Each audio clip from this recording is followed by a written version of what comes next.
Good evening and welcome to a special common company meeting. Today's February 10th, 2026. It is 6:33. I would like to call the meeting to order. And please join me for the Pledge of Allegiance.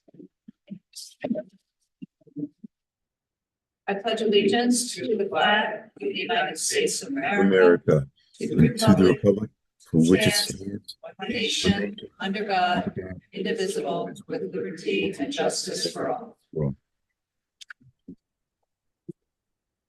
Clerk, will you please call the roll? Good evening. Ms. Ayers. Present. Mr. Bucklow. Present. Mr. Goldstein. Present. Mr. Hostin. Present. Mr. Lopez. Mr. Sawyer. present, Mr. Steed. Present. Mr. Wiggins. Ms. Young. Ms. Edie. Here. Ms. Wennerstrand. Here. Mr. Degenscheid. Present. Mr. Dellinger. Here. Mr. Freya. Here. Mr. Bailey. Here. We have a quorum. Did you say Mr. Wiggins? I'm sorry, I didn't hear you. Yes, Mr. Wiggins. And I am Mr. here. Lopez. Mr. Lopez, thank you. Thank you. Next item on the agenda is public participation. Is there anyone who would like to speak to me? In chambers or online? It's a presentation. Yeah. Yeah, there's no vote on it tonight. Okay to speak? It's okay to speak, of course it is. I wouldn't mind that opportunity. Sure. Sure, absolutely. You may. Yes, just, you know what to do. Just state your name and address and you have 3 minutes. Nick Zerzan, 1 Jean Avenue. I'm coming here kind of preemptively because I feel like been through the process and as of you seen, I know that you guys are mostly familiar with it, but just sort of preemptively, again, to plead. I've seen what's going on with the school budget and the 4% and the $6 million gap. And we saw last year what happened with that. And I don't know if you guys all get the same sort of boots on the ground information, but I'm sure you probably do. I've talked to a bunch of my kids' parents who are teachers and that are not my kids' parents, but just people that I know as acquaintances and my people that I see in passing. And they told me what a painful process it was last year. Many of them didn't know if they had job security. They were getting ready to go on vacation. Didn't know if they can afford it, bills. We saw some people leave, right? Because they felt threatened as far as how they were going to make their income, and they went to other jobs. And it was a net loss, I think, for Norwalk. We've done a great job of making it an attractive place to work. So we have a lot of incredible people, but I've talked to some SPED people that are spread as thin as can be, and we're very, very close to being out of compliance with a lot of this stuff. And the classrooms are getting more and more filled. I think the central office, the teachers, the administrators have done a wonderful job of trying to make do with what they had. But we see towns like Bridgeport that are kind of a mess. I know in Norwalk, I think we strive to be the New Canaan, the Wiltons, the Bridgefields. We're not going to get there by shutting the pardon me, but reducing the budget, limiting the funds. We're on a good trajectory. It's going to be 1 step forward, 2 steps back. We saw what happened last year, and it came to be a crisis situation. Thankfully, Mr. Duff, Dr. Estrella were able to pull off some miracles as far as keeping things funded, but it's not going to be a good thing for anyone involved. If we wait till the last minute and it becomes a crisis, people are going to wonder if they're going to have a job or not, where the money's going to come from. I was really grateful that you guys were able to fund the policemen and the firemen to the larger percentage. I think it was 6 and 7% that mentioned out there, but I think that $6 million gap, I think I'm pleading with you guys to try to figure out a way to 30 seconds remaining. dance. I know it's not an easy thing. Jared, I saw you working with Lunda and, I kind of try to be a little bit of an armchair, economist myself, and I know what you guys do is difficult, but, you're talking about people that are lifelong Norwalk residents that are giving their lives to public service to teach our young students, and, I think we're doing wrong by them to throw the superintendent under the bus, and, she's graciously sort of accepted that burden with that sort of chain of command thing, and not pointing the finger down, but let's not point the finger. Let's all work together to try to make this thing work out before it becomes a crisis. Thank you guys for your time. Thank you, Mr. Goodwin. Is there anyone else who would like to speak? Anyone online? If so, please raise your hand digitally and we can you over. There is nobody at this time, Madam Mayor. Okay, thank you. So we'll go ahead and move on to the presentation of the fiscal year 2026-2027 recommended operating budget. Thank you, council members, for being here. We did present last night to the Board of Estimate and Taxation. I do have a statement that I would like to read to get us started off. So in addition to thanking the city council for all of the work that you are about to embark in, some of you, those of you who are returning know the challenges that we have been through. And those of you who are new have been watching, I know. And so, thank you for taking this on. I would also like to speak directly to the residents who may be watching tonight to share some context about what's shaping this budget. This is my first budget year as your mayor, but many of you know it's not my first budget with the city of Norwalk. In fact, I do want to mention that I was quite stunned when I received the initial figures and the driving factors behind this budget. As a resident of Norwalk myself and your mayor, this is a challenging budget year for Norwalk. There are three major costs that are driving this budget. First is skyrocketing healthcare costs. This isn't unique to Norwalk. Unfortunately, as you know, it's happening across the state and the nation, and Norwalk is no different. Contract obligations. We had 6 collective bargaining agreements come to fruition at the same time, and this is really driving costs up significantly. Also, as you know, we're in the middle of the revaluation phase in. The pressures are structural, but here's how we're responding and what we're going to do differently going forward. Regarding contractual obligations, we want to be competitive and we want to pay those who keep us safe, fair wages, and to retain quality and talented employees here in the city.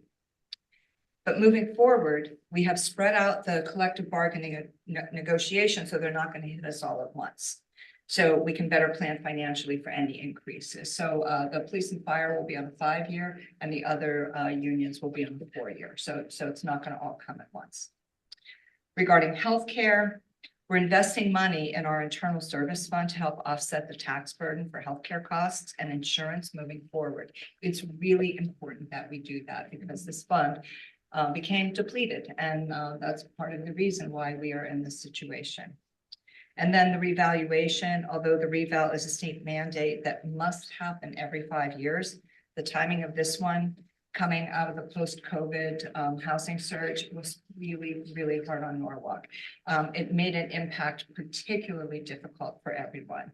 So what we're doing is we're working to build our grand list and bring in businesses, and we're developing responsibly to bring housing costs down in the years to come. Another very important factor is that we are continuing to invest in the future of our schools. Our schools are really doing a wonderful job and have had many great successes. One in particular is identifying students with special needs earlier and giving them the support they need so that they can meet their full potential as they grow. We're bringing those services in-house, a lot of those services in-house, and providing early interventions. And it does cost more now, but in the long term, it will save us money and it will help our kids. And I also, just, to Nick's point, I want to make sure that we are collaborating with the Board of Education, with the Superintendent's Office. Our meetings have been, very collaborative, with Jared and with Lunda and the Superintendent. So we're really working and working with the Board of Education to make sure, just like you said, Nick, We don't want the same thing to happen last year. And so one thing that I have done and working with our CFO, Jared Schmidt, who will be presenting shortly, is I made sure to include the additional 4.5 million that was given to the schools last year.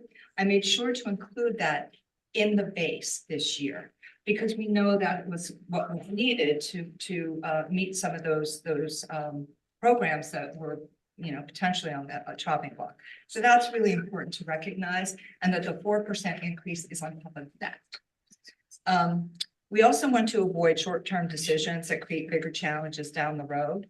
I also want us to not only consider the implications of this budget, but the future of Norwalk as well. So I'm going to do a deep dive with my team to try to alleviate the tax burden on residents while also looking for responsible ways we can fund the needs of our schools. Last night, we presented the initial budget to the BET, and tonight, here we are presenting the initial budget proposal. Remember, it is a living, breathing document that will change many times now and throughout this budget process. On Thursday, the Finance and Claims Committee will hold their public hearing, so make note of that. And then at the end of the month, we'll be back here and you will set the budget cap for the operating budget. Starting in early March, the BET will conduct meetings with city departments to discuss any adjustments that can be made. There will be a public hearing on March 25th with the BET, and then the final cap is set by the City Council no later than April 21st. As challenging as this year may be, my goal is to put Norwalk on stronger footing for the future. I also want residents to engage in the budget process. So do remember, and we know that we receive those emails every year, but please make sure that you email council members, BET members, and myself. Attend the public hearings being held and make your priorities and voices heard. Please do your best to dig in and understand the budget process. It's very confusing. And, you know, we'll be, you know, stepping that along the way with information on our website and social media. Everyone may not agree with the decisions we make, but I do promise you that we are looking at every possibility to make this as painless as possible for our residents and looking ahead to the future. And so with that, I will turn it over to our CFO, Jared Schmidt.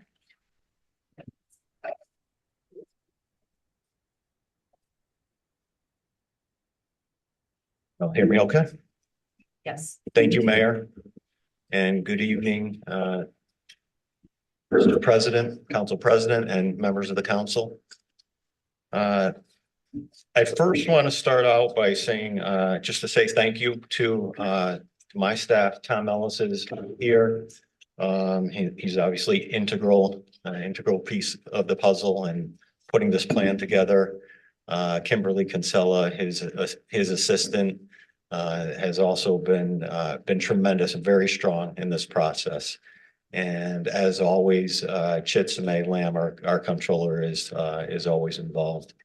In addition, it's been as challenging as this has been. You know, I think the department heads and the department staff have stepped up and been as cooperative and cordial throughout the process as possible. So it you know, makes a difficult situation much easier to bear. You all have hard copies of the presentation. It's online. It's on our website for anybody who wants to pull it up online. So let's get into the details, the challenges. And I've talked about a lot of these over the last several months. And number one is the phase-in, continuing the phase-in. This is both a challenge and also something that we've done to help the situation. So we'll be going into the 27 year will be the third year of the phase-in. And this was obviously done to help to relieve the tax burden. So it was spread out over a number of years and didn't hit all at once. As was mentioned by the mayor, the Board of Education budget request was 6.5%. That includes and assumes the $4.5 million in the FY26 base So building off of that, it's an additional 6.5%. Increasing, and Mayor's absolutely right, the increasing employee healthcare costs are up throughout the state. We are part of the state healthcare plan, what's known as the Partnership 2.0 plan. And we're seeing increases throughout the state. In particular, in Fairfield County, we're in a region that always has an additional percentage or two added on to it. Just because that's the way the plan has been designed by the state among all the different regions throughout the state. We did have funding in here for all 6 settled contracts. We are trying to fortify the internal service fund, and I will get into more details on that later on. This year, this upcoming year in 27, we aren't going to see the additional revenue that we are in the current year for the tax sale that our tax collector conducts. We do that on biennially every other year, and so we will not have that revenue in the 27 year. We'll see our investment income is going to it should remain pretty flat, but compared to what we budgeted in the past year, it's going to be reduced just because interest rates have gone down. They seem to have flattened out now, but compared to what we budgeted in the previous year, we expect those rates to go down. Also, the cash that we have on hand to invest has gone down as well because of we had programs like ARPA and grants.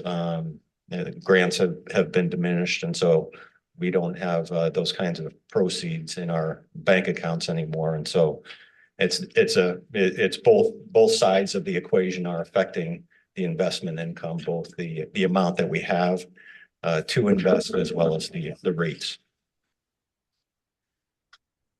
We are waiting for final numbers on our pension costs. I don't expect it to have a massive impact, but we have an estimate currently, but we will hopefully within the next 2 weeks to a month, we'll get the final numbers there. So what are we doing to address the budget challenges? There's, I always say this, you all know this, property tax revenue. We're so reliant on property tax revenue, and we don't have a lot of other tools at our disposal, but we're trying and we're finding everything we can to make this work and to reduce the burden. One of the things different, although similar to something that we did in the current budget, we've seen over the past 3 or 4 years that there has been basically a surplus, a positive variance in our salaries. So the departments have done a good job staying within their budgets and coming under budget pretty much every year consistently at decent rates. And so rather than waiting to the end of the year to see the surplus, we are budgeting in what we're calling an unallocated lapse citywide. So it's just a negative number. It's a negative $3 million to reduce the budget and to reduce the tax burden. We're going to continue to use, we accumulated bond premium over the years, and we're going to continue to utilize that to also hold down tax rates. This is going to be done in a step down way so that we don't end up, 2 or 3 years from now with a massive cliff to climb. So it's going to be, we're using $5 million in 27, and then we'll step it down from there over a period of 3 to 5 years. So we avoid that cliff. We are continuing to draw down on the fund balance. We're doing a little bit less in 27, going from 8 million down to 7 million. We did find that at the end of the FY25 year, after closing the books, we had budgeted the use of $8 million. We actually ended up only using 5.5 million. So As much as we are trying to avoid the use of fund balance, at least we used less. We really used less. We're continuing to the motor vehicle registration compliance program. And we've had the consultants out in the fields around the city and going and looking at vehicles and trying to find vehicles that aren't properly registered here in Norwalk. And so we're starting to see a little bit of that money come to us. We received a report today that we took in $65,000 from our pursuits there so far. And that is that's the beginning of the process. And we're projecting that the amounts that come in after that will be more than that. We are updating the allocation of the trash collection mill rate. So there is a separate mill rate that you all have seen as part of the budget that's integrated into our revenue stream. And it's people see it as a separate mill rate on their tax bills.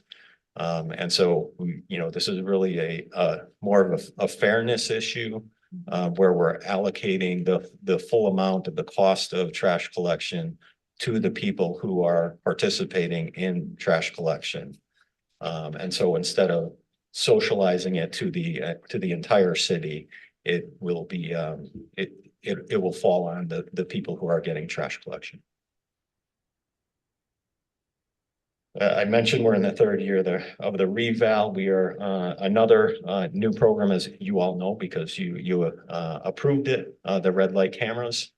That's something that is also going to generate revenue, but more importantly, will help to disincentivize or to incentivize better driving and stop accidents. But we expect there to be in the beginning a decent amount of revenue from those efforts, and then it'll taper off, hopefully. We are continuing. Last year, we increased the personal property mill rate from 28 to 32. We're continuing that. We've reduced, as the mayor pointed out, we reduced the Board of Education request down to 4%. And we did work thoroughly and had some very good meetings with the department heads on their budgets to help get their requests down. Next slide, please. We're going to take a look at the revenue sources. As I mentioned, property tax represents about 89% of all our revenue in 27. I talked about the investment income, and the other piece of this are pretty self-explanatory here. We did update our interest and penalties number, so that's going to produce more revenue, budgeting more revenue there. And also the fund balance change from 8 million to 7 million. We'll take a look at the next slide, which is the other side of the equation, the spending side. This is not easy to talk about. You'll see, we can skip right to the bottom of the page first. The total expenditures of the proposal is just over 7%. The city side is 10.72%, and the Board of Ed proposal is 4%.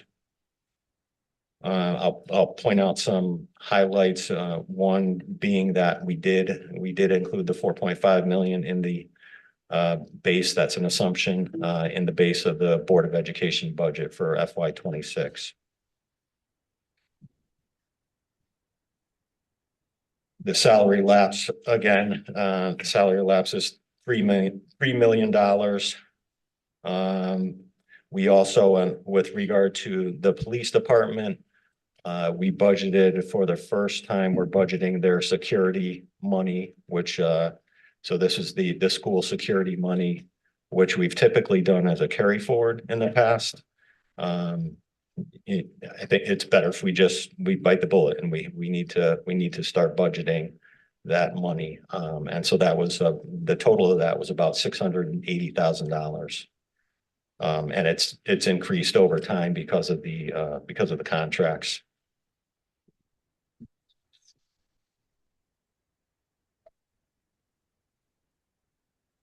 All right, next slide, please.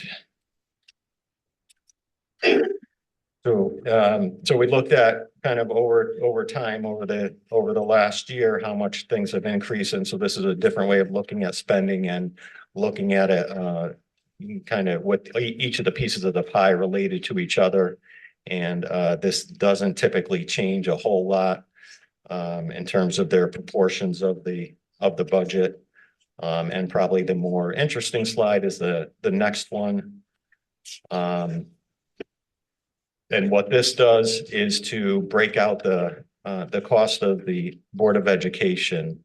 So you have what's on paper and what we appropriate to the Board of Education. The reality is that there are a lot of other expenditures that the city pays on behalf of the Board of Education. In particular is the debt service. So all the school construction projects and any other capital projects that the Board of Education takes on, we pay that debt service through the city budget.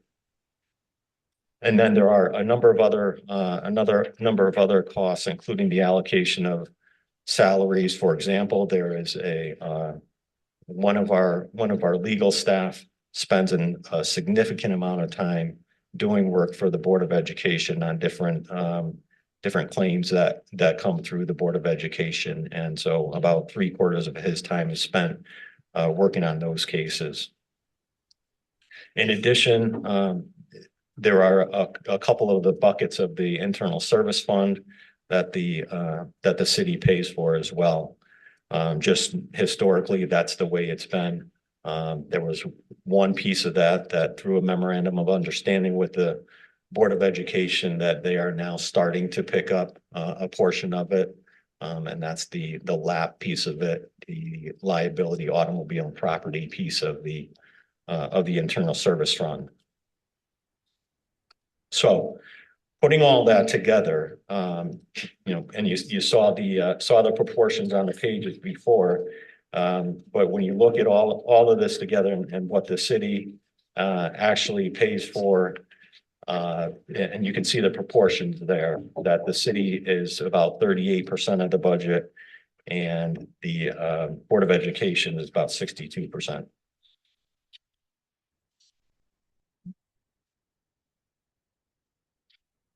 As the mayor mentioned, we'll go on to the next slide, Simon.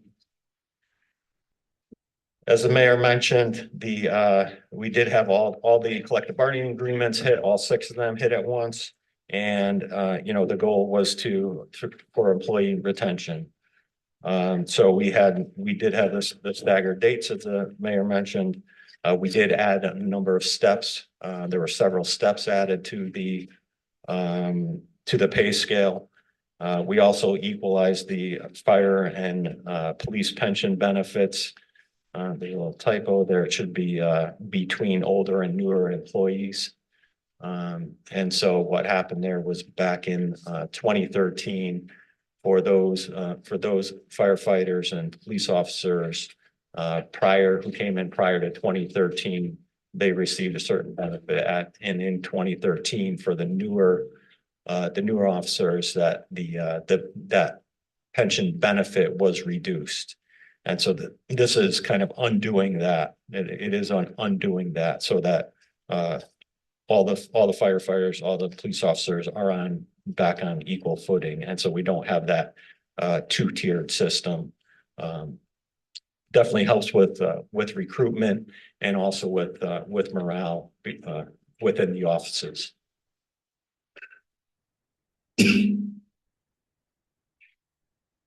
The general wage increases are between 2.5% and 3% annually, depending on the year and depending on which collective bargaining unit we're talking about. Overall, If we track it from FY 25, which is when the new contract started, it was effective retroactively. It's about $9 million in increased wages and salaries that we're ended up paying between 25 and 27. The city also increased its contribution to the 401A, which is the city's version of a 401K plan.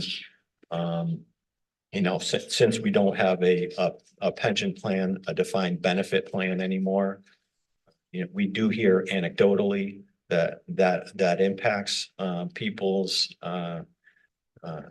willingness to stay here and work and people's willingness to come here and work. And so this was one way that we could improve that situation. We'll move on to the next page, the fund balance history. This is a slide that's similar to what has been seen in the past.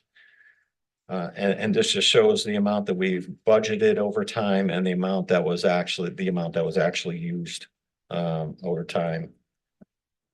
And so the thing that I'll point out here is the percentage. So this is the fund balance as a percent of the overall budget. And so there's a slight difference between the way we do this on a budgetary basis and what gets reported to the rating agencies. And typically what gets reported to the rating agencies is about 2 percentage points higher. So if you add on 2% to each one of these is more along the lines of what the rating agencies are seeing when we present to them.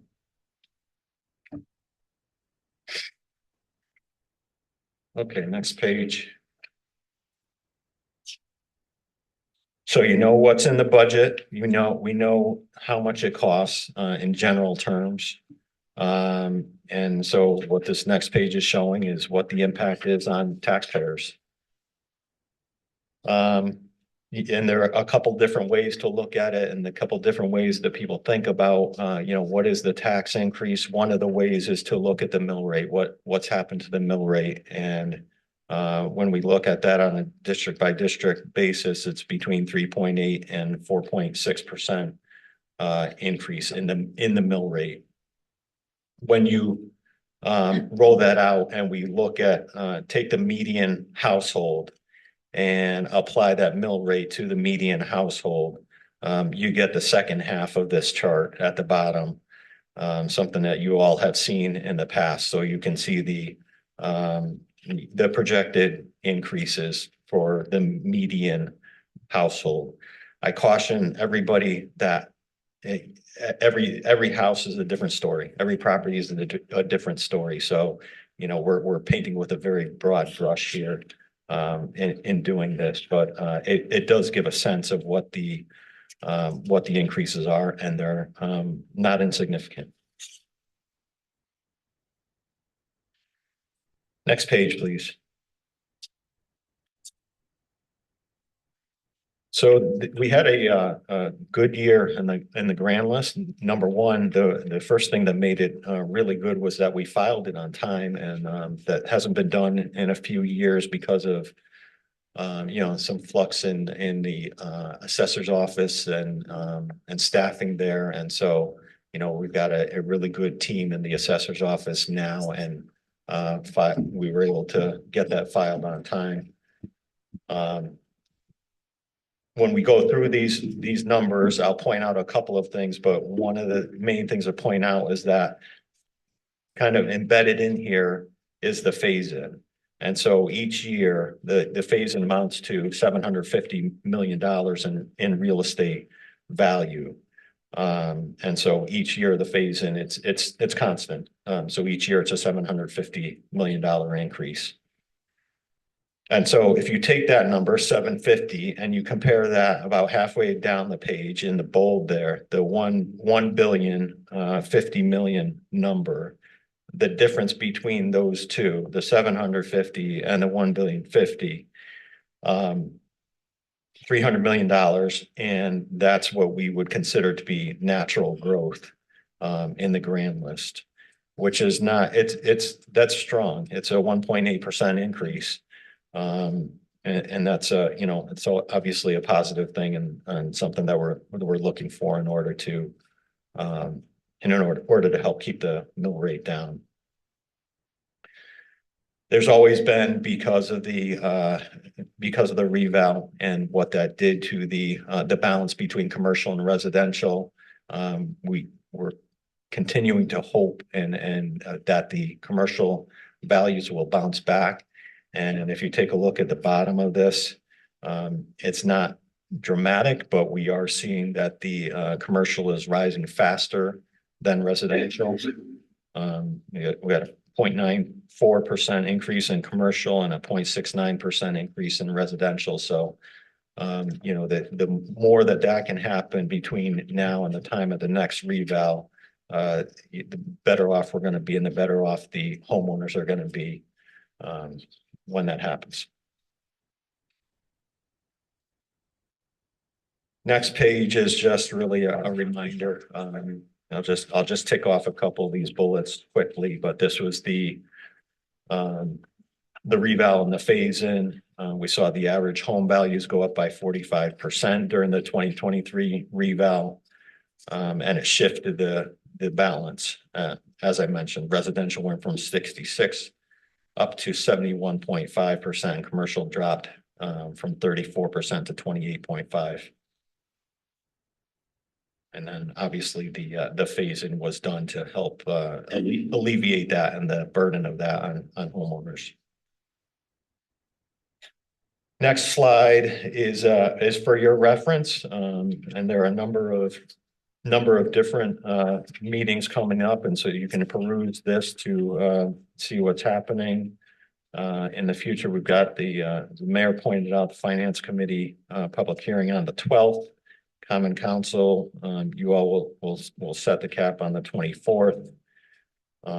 We've got a slew of department head meetings after that, and taking us all the way to the final step on May 4th of the setting of the tax levy and the setting of the mill rate. Again, thank you all. Thank you to my department, my staff, and I'm happy to take any questions that you have. Thank you, Jared. Questions? Mr. Bailey, Councilmember Bailey. Great, thank you, Mayor. Thanks, Jared, that was great. And I got just a few random questions I want to fire through, and I apologize, this is my first budget process, so they might be basic questions. But when, you know, obviously one of the drivers of the increased expenses is employee benefits. And I think you mentioned the healthcare program, that's a big driver. Do we know like the percentage that went up year over year? Was like a 20% increase in healthcare benefits? So the healthcare benefits of the plan, the cost of the plan is going up between 13 and 14% is what we budgeted. Okay. The other thing that to go into a little bit more detail, that's part of the what we call the internal service fund. And we over the last few years, we've relied on a balance. We've had a positive balance in the internal service fund to the point where it was, you know, it was appropriate to spend some of that balance down. And so what that did, it allowed us to reduce the appropriation that we make to healthcare, because we can rely on that fund balance more similar to a general fund balance. So it helps to offset that cost. As I mentioned, that happened over a few years, and that fund balance has gotten to a point where we can't do that anymore.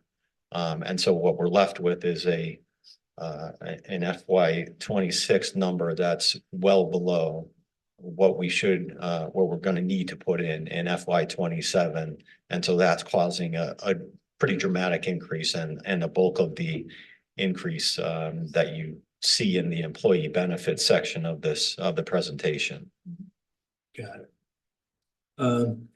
And then turning, so obviously just employees' costs are driving a lot of the expenses, both, you know, on the Board of Ed side and the city side. Have we done any analysis about like retirements coming up, or, you know, are we expecting, the higher cost employees to retire anytime soon in terms of their percentage or any type of analysis around that?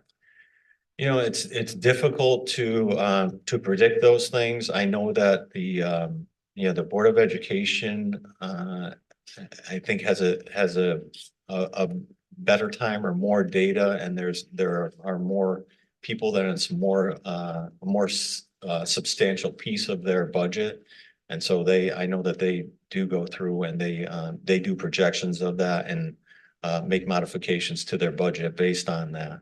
On the city side, we can go through, we just had a bunch of retirements because there were a number of employees who were waiting for the contract to settle, waiting for these contracts to settle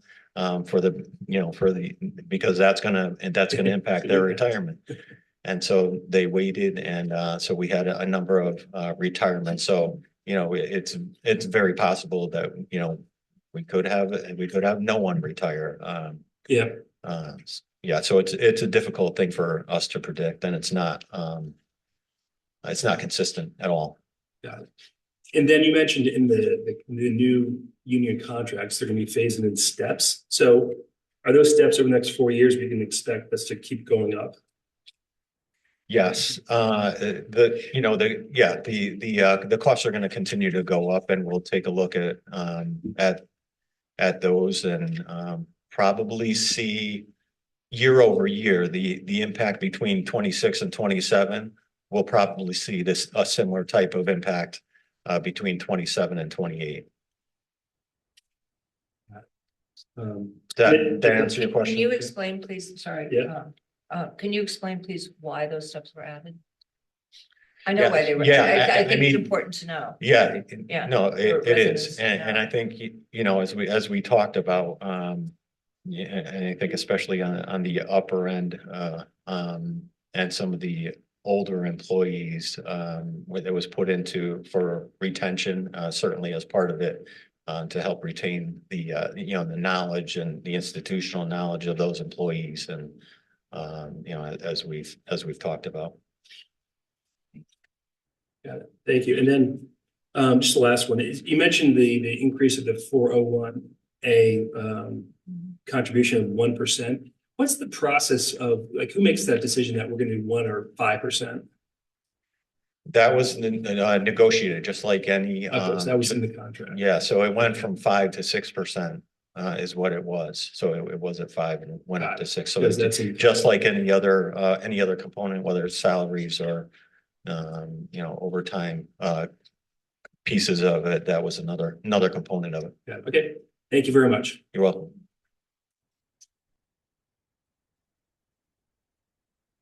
Oh, that's theirs. Thank you, Madam Mayor. By charter, the council is responsible for setting the cap, as the mayor has told us. This is one of our most important and fiscal decisions we make all year. But we cannot responsibly set that number without seeing full line-by-line budgets. We were told tonight that we would walk into chambers and receive a budget book.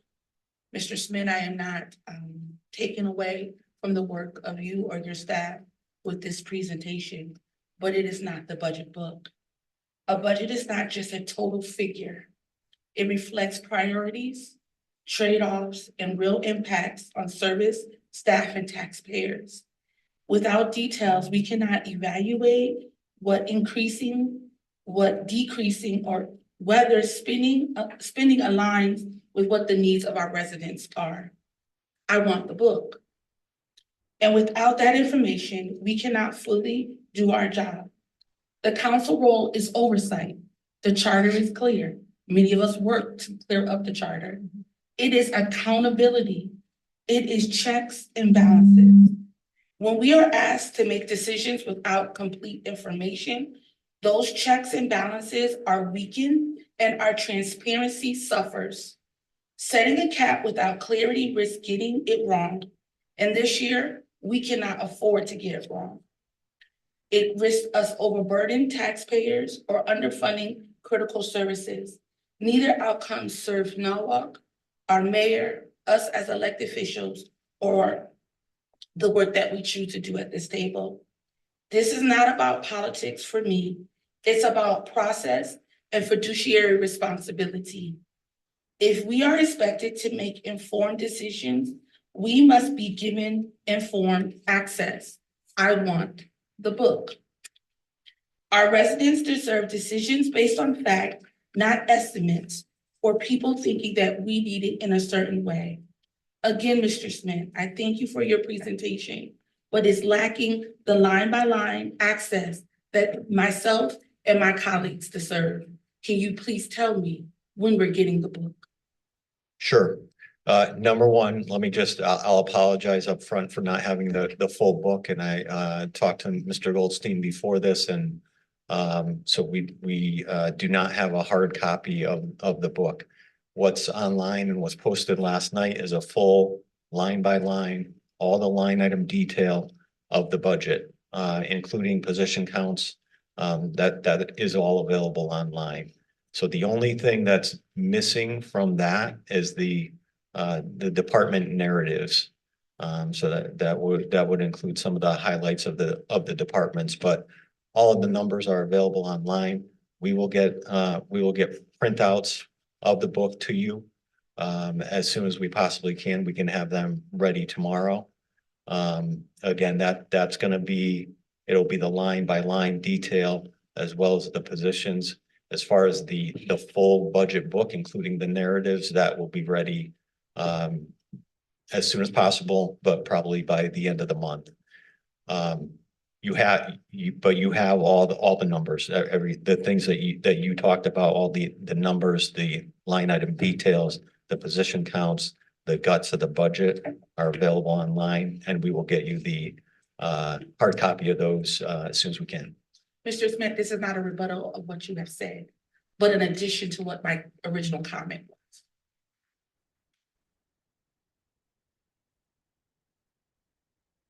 Thank you for giving the city, our residents, access. But even that large document, putting it online is limited to certain people. Everybody doesn't process information the same. Everybody doesn't see information the same. And so as you are moving forward in your position, it might benefit you to understand that even though you're doing it one way, that is a form of access. That is not the only way to do it. And so I'm not here to point fingers, but I am here as a member of this August body to want to partner and do my job to the best of my ability. So if you're going to give us the book by the end of the week, that's fine. But too many times, this seated council has come into this hollow chamber without the needed access in front of us. What if I don't have access to a computer or online? You want me to access that big behind document on a phone? How am I going to read it? The print would be not attainable. So when people are asking different things, it's not because they're trying to get the language appropriate, be more difficult to you or task you with more work. But it really is because they want to access it so that they can do the work. And so again, putting the document online is great, but I can't write on the screen and make notations on the screen. It's more beneficial to us who are doing the work. The work that we do is a little different than a constituent that's just observing it. We are in places where we should have access to ask questions and have a verbatim of what is going where, what column is lining up. My colleague that spoke before me asked some of the questions that maybe line by line is in the book. Just give us the book. And you said it's coming tomorrow and the full book later on this month, fine. My request, respectfully, is to have the book from me and my entire colleagues. Thank you, Mrs. Mayor. Thank you, Ms. Ayers. Any other questions? Mr. Buckler. Thank you for the presentation, Jared, and appreciate all your work, Tom, as well. And I'm going to use the newbie excuse to ask some questions and jump on Councilmember Bailey's train here. But I really appreciate the talking about spreading out the 6 settled contracts moving forward. I guess I'm just wondering, like, can we spread them out more than that? I don't know what the impact looks like with just police and fire at a 5-year and then the rest on a 4-year. So I'm just wondering what are other solutions around spreading those out so they don't all hit at the same time? And I know I appreciate the first step to separating some of them. I'm just wondering if there's more we can do. Certainly during the next round of negotiations, that can be done in order to, if we wanted to make a change now to affect the timeline of those 2 years that are projected, there would have to be a separate negotiation in order to do that. We did make assumptions in budgets about how much what the additional cost of the contracts would be. So we're not caught completely flat-footed. And so the same thing will happen here. So when the next time around, when the next negotiations happen, we will make some assumptions about what's going to be in those negotiations, what the result is going to be. More importantly, we're going to make better effort to negotiate those contracts upfront so that we're not, doing this a year behind. And so we have a better sense of what the impact is going to be on the budget. So I think what was negotiated and the timelines that were negotiated are an improvement, and we can certainly, we can certainly revisit it next round of negotiations. There is a balance though, because, it's not, while we want to spread these out, it's also not, it's difficult to be in negotiations year round every year. So if we were to, spread out the 6 agreements and do one a year, even though it may lighten that load, to be in negotiations, and depending on what the tenor is of those negotiations, that can also be difficult. So there's definitely a balance there, and we'll see how this works and make adjustments next time around if we think we need to. Awesome. Thank you. You're welcome. I do just want to point out the time is 7:25, so we do have a council meeting to begin at as close to 7:30 as we can, but I think we probably have time for 1 or 2 more questions. Who was first? If anyone else has questions. Okay, go ahead. Mr. C. Yeah, I had a few questions. First one, these increases that are proposed are really going to be felt by the residents of Norwalk. And I think it's important to ask what specific cuts or reductions were made to try to avoid or limit the impact that it's going to be on the residents. So as you,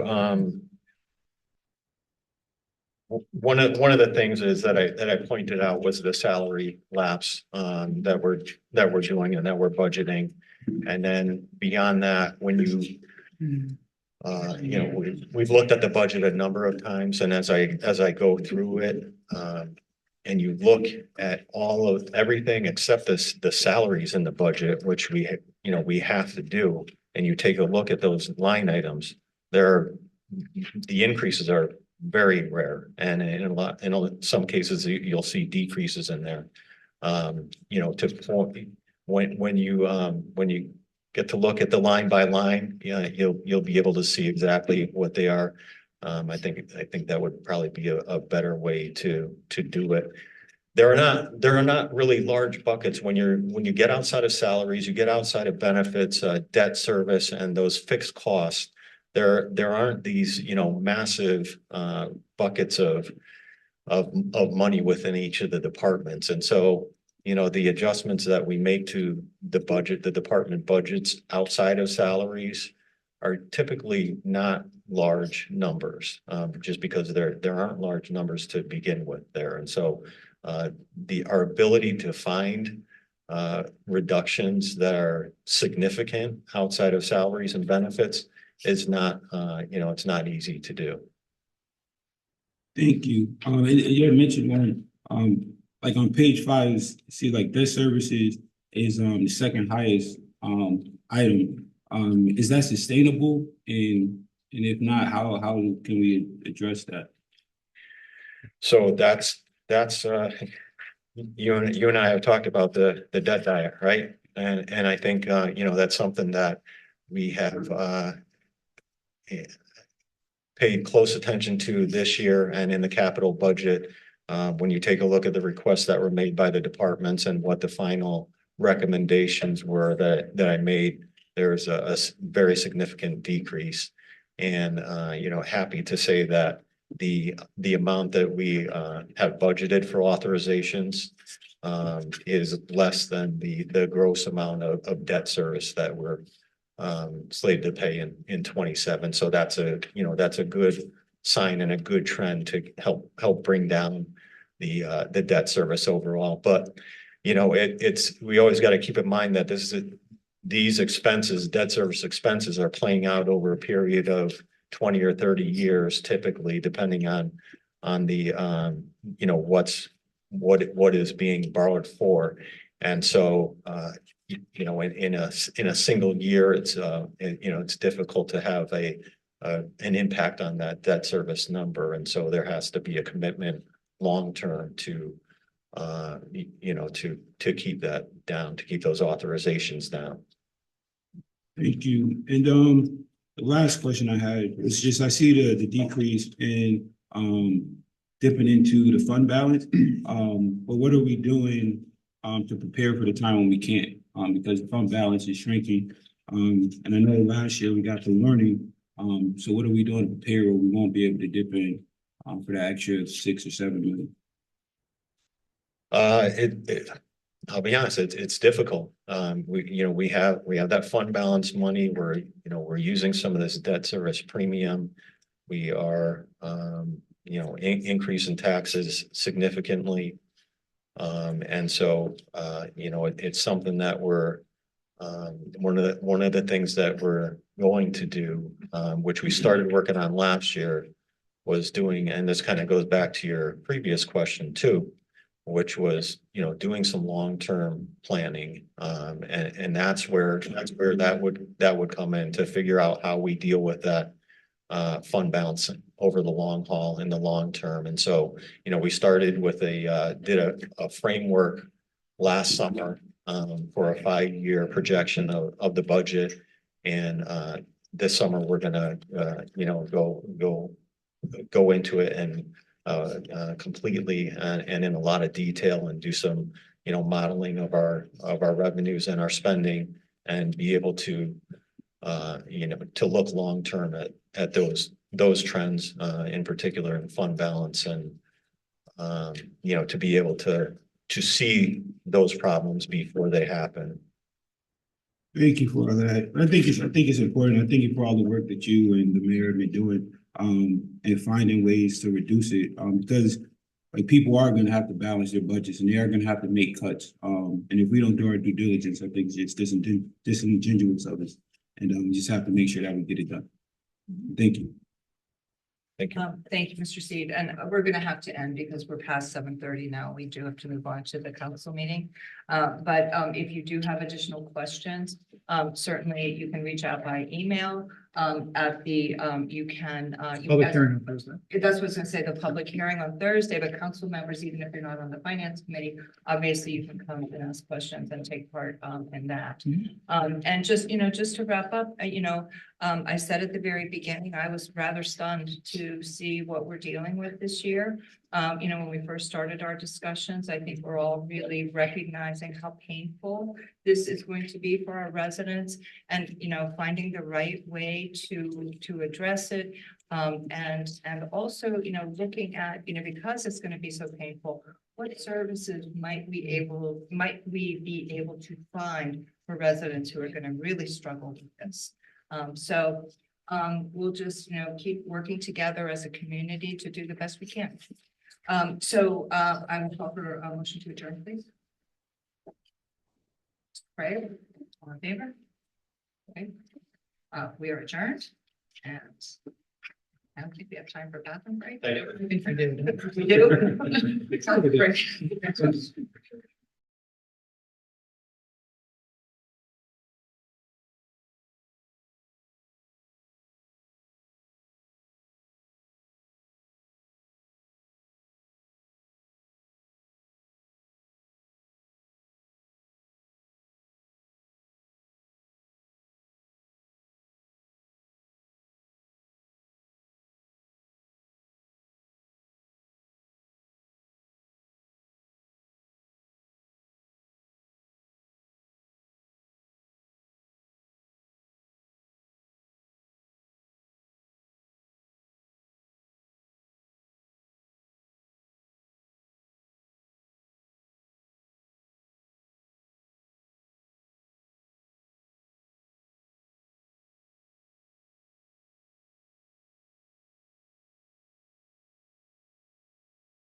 Got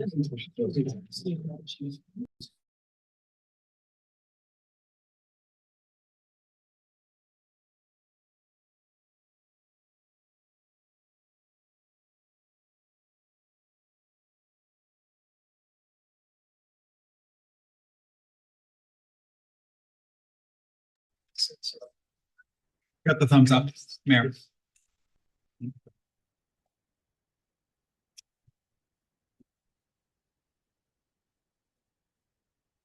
I'll fix that. Good evening, welcome to the regular meeting of the Common Council. It is February 10th. We are running a few minutes late due to the previous meeting. It is 7:38. Please join me for the pledge of allegiance. I pledge allegiance to the flag of the United States of America and to the republic for which it stands, one nation, under God, indivisible, with liberty and justice for all. Clerk, will you please call the roll? Ms. Ayers, Still here. Mr. Buffalo, Here. Mr. Goldstein, Here. Mr. Austin, Here. Mr. Lopez, Here. Mr. Sawyer, Present. Mr. Seed, Here. Mr. Wiggins, Here. Ms. Young, Here. Ms. Edie, Here. Ms. Winterstrand, Here. Mr. Degenshine, Present. Mr. Dellinger, Here. Mr. Freyer, Here. Mr. Bailey. Here. We have a quorum. Thank you. Moving on to the acceptance of the minutes, first of the special meeting of January 24th, 2026. Do I have a motion? Ms. Winterstrand, thank you. Are there any corrections, deletions, changes? I'm seeing none. All in favor, please raise your hand. Opposed? Abstentions? And that is unanimous. Moving on to the minutes of the regular meeting of January 27th, 2026. Do I have a motion? Mr. Goldstein, are there any corrections, changes, deletions? All right, seeing none, all in favor, please raise your hand. Opposed? And abstentions. Okay, Mr. Austin abstains. Oh, and Mr. Steve, thank you. All right, moving on to public participation.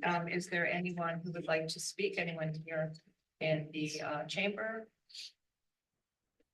Or online? Is there anyone online who would like to speak? There's nobody at this time, Madam Mayor. Okay, thank you. So we'll close public participation and move on to resignations and appointments. Tonight, first, we have the appointment of Robert Stowers, Director of Recreation and Parks. Will someone please move that? Ms. Young. Moving the item. I guess I have to talk about Mr. Roberts. You sure did. So I really count it an honor to be able to just have this opportunity to say the same thing that I say all the time.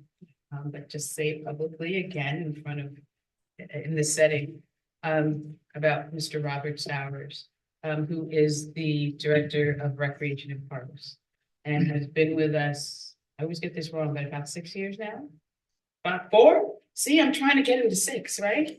So just 4. Seems like he's been here a lot longer with all the things that you have accomplished. And I say that I think you are one of the top recruits that the city has made in those 4 years. And you come from Seattle, Washington. And with that, you have brought all of your experience and all the things that you've done in Seattle here to Norwalk, which Norwalk is like a pebble compared to the size of Seattle, Washington. And so everything that we often talk about, you've had experience in, which is what is supposed to be the case when you're here to run recreation and parks. You have brought your wealth of knowledge, have implemented things and made a significant impact already in how recreation and parks operates. And it's long overdue. So I just appreciate you, appreciate the team that you've built, the department that you've built. And we can only move forward. You know, one of the things that we're working on right now is, I think we've had a master plan of becoming accredited as the Recreation and Parks Department, which is no easy feat. But we've started that under your leadership. You brought the department together in a very meaningful and productive way. And I just hope that you stay another 4+4 years. But I hope that you do, because we've got a lot to do. And when we talk about meeting the needs of the community, we have to talk about the new recreation center that your department will be leading. And I'm just happy to be a part of it, particularly because that's in the district that I serve, but it will be serving all of the community. And it is very much long overdue for Norwalk. So I don't know what else to say. I could go on and on, but we'd like to get out of here at a reasonable time. But thank you. Thank you for all that you do for the city of Norwalk. Are there any? Yes, Ms. Ayers. Yes. I gotta put my other hat on. So, Mr. Stowers, I echo everything that my council colleague said. But one thing about you, Mr. Stowers, you're a cool dude. Yeah. And sometimes we come at you in a lot of different ways, and I've never seen your feathers ruffled, not one time. And that just speaks to the type of professionalism and the character that you bring to a challenging job. And even though we're not the size of Seattle, Norwalk has a big ego. So we tend to act as if we are the biggest on the planet. But you have come to us with a level of coolness, a level of a mindset of a problem solver, and a level head. And for that and many other things, I'm just so grateful and thankful for the city that I love, and grateful that we're holding you. And Darlene is saying 8 years, because 4+4 is 8. I'm saying another 20 years. Well, come on wanna, now. you know, you might want to think about that. But we have some shoreline. We don't have an ocean, but we have a nice shoreline. So you can retire here and look at the shoreline. But we're just so grateful and happy that you are with us, Mr. Stowers. And really, you keep amazing us. Every problem we throw at you, you and your team are so responsive, not only to us, but community members. And we have heard that been said time and time again. So thank you so much, dear sir. Mr. Goldstein. Thank you. I just want to join my colleagues in just recognizing that you've really upped the level. And you joined the city of Norwalk, I think, shortly after I joined the council. And in the 4 years you've been here, you've transformed the department for the better, you and Ken and the whole team. And, you know, a lot of times there have been a lot of tough problems that have been thrown your way. And I think there's a great sort of ethos among people who really are great at serving the public, who they figure out a way to find a way to yes. Where it's not, oh no, I don't want to do this. Oh no, it's too hard. No, let's figure out how to get to yes. And that's something you're very good at, something I've learned from you and watching how you operate. And let's keep doing it. So we're excited to have you stay with us and grow and help us build as a city. Thank you. Mr. Wiggins.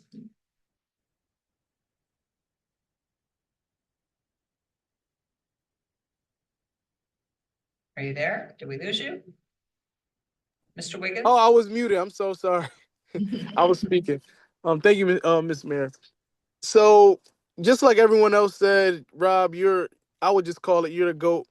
To be humble. Even when I challenge you, you've always been respectful. You never take anything personal. So I really respect that.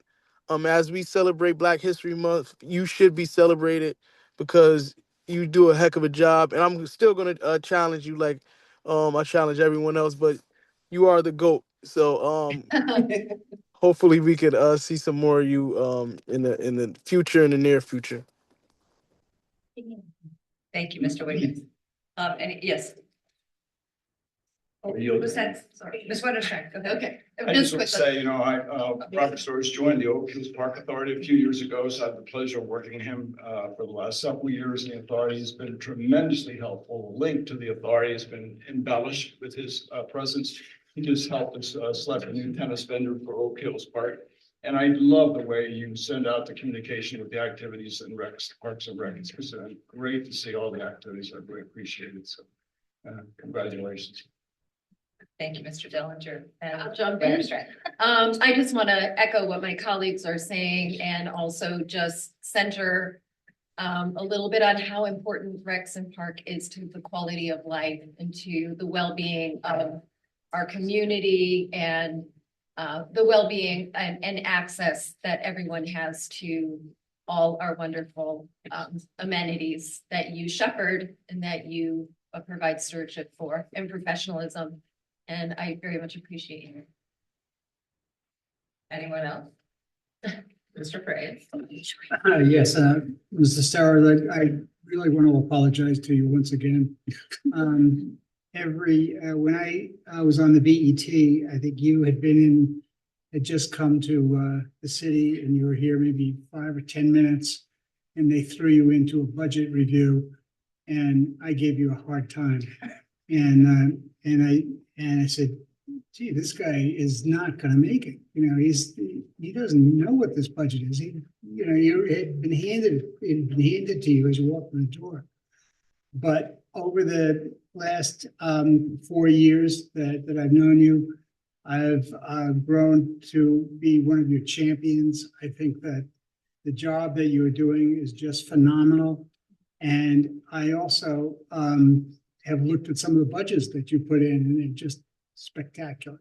So please accept my apologies for years ago. Anyone else?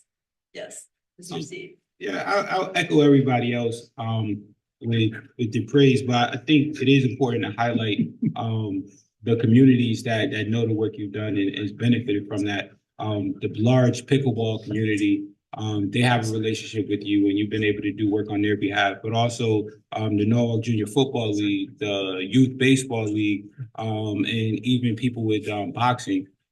You reached out to the community and you've been helpful. There's been times where things happen on social media and we have conversations. You like, Jalen, just tell them to call me before they make it a problem. And you always fix it, even when it is a huge problem. So just thank you for that. Thank you for being out in the community, getting to know people, and really bringing that into City Hall. And I think that that's really important. And just helps all of the great work that you're doing in the budget, but your connection to the community is really valued. Thank you. Anyone else? I'm going to chime in. And, I'm so pleased that we are able to appoint you anew. I have found you to be a true visionary, Robert, and what a gift that is to the city of Norwalk. Some of your accomplishments are, building our programs and increasing revenue, which is good for all of us, good for the city. As Ms. Winterstrand mentioned, the health and well-being of our citizens is so important. And that extends to making sure that our kids have activities, places to go. That improves the public safety of the city of Norwalk. And so it's just so important. And I think for a very long time, our parks were underfunded. Our parks department was underfunded. Our programs were underfunded. And so because of your vision, you were able to create ways to make it work. And so I really, really appreciate that and value the efforts that you have put into the city of Norwalk. And finally, it's taken a long time. We've been talking about it for a long time, the Parks Foundation. So it's really been a pleasure for me to sit in on these recent meetings with you. And, bringing this to fruition is going to really benefit the parks and the people of Norwalk. So I'm really thankful for that. And so I will call for a vote. All in favor of reappointing Mr. Sowers, please raise your hand. Oh, I can't do that. I can't just over. You're not breaking the ties, it's all right. That looks quite unanimous. Right. Congratulations.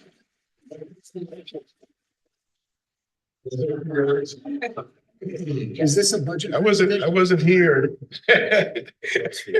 Jim might be a hard ass. I wasn't here last time, and I was actually in Seattle when I was appointed last time, and I was on the online, and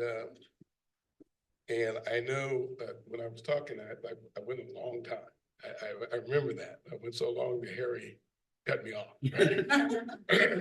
I won't be that. You better make it short. I won't be that long.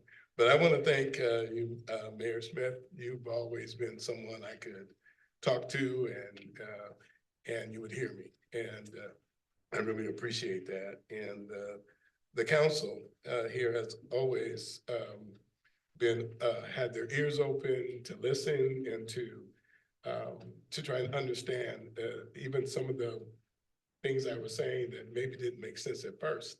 But you guys are always willing to really help, and we really became a team, really a partnership. That's what we've become, really. And it's not me. It's all of us who are working together to make Norwalk a great city. And so I'm going to read this, so I won't take a long time, and I won't ramble. I want to thank my very dedicated staff. And also, I want to thank Vanessa, the Chief of Operations, for her support. She's came to every National Parks Conference with me, and I asked her to come the first time so she could learn about what we do and be more familiar with it. And she enjoys it, and she's there every year now. I want to also thank Darlene Young. She's just been there supporting the Parks Department as she supports the whole city in their efforts. And I want to thank Harry really, and also Alicia King, who recruited me. And I'm very thankful for them and their faith and trust in me. And also Bob Duff. He's not here right now, but Bob Duff, I think in the first 2 or 3 years, I think we got a total of maybe something like $15 million for him for our efforts in the park and doing a lot of great things. But over the last 4 years, we have been really good partners together, and we've done a lot. We've done a lot. To name a few, we passed a 10-year recreation parks master plan that Darlene just referenced. It will guide us in our planning and will guide us in planning our activities and recreation that the public indicated that they wanted through our surveys and through our meetings with the public meetings. We also passed a 10-year tree master plan. We passed it. You actually passed it. I just brought it to you. So a 10-year tree master plan that's going to guide our planting of our trees, our care for the trees, the maintenance, which really hasn't been kind of a focal point, and maybe it's for many, many reasons. One, we really didn't have the type of staff to really understand and care for our trees. Now we have an arborist. She's taken a good lead in terms of implementing this tree master plan. And the tree master plan will guide us to meet our goals, our canopy goals over the next 10 to 25 years. So we've also passed a joint use agreement with the school district, which clarified our priorities in terms of our use of facilities. We don't have a lot of facilities, indoor facilities, and having the schools facilities really helps our recreation programs. Together we came together with an agreement on the new baseball complex that will be built at Broad River.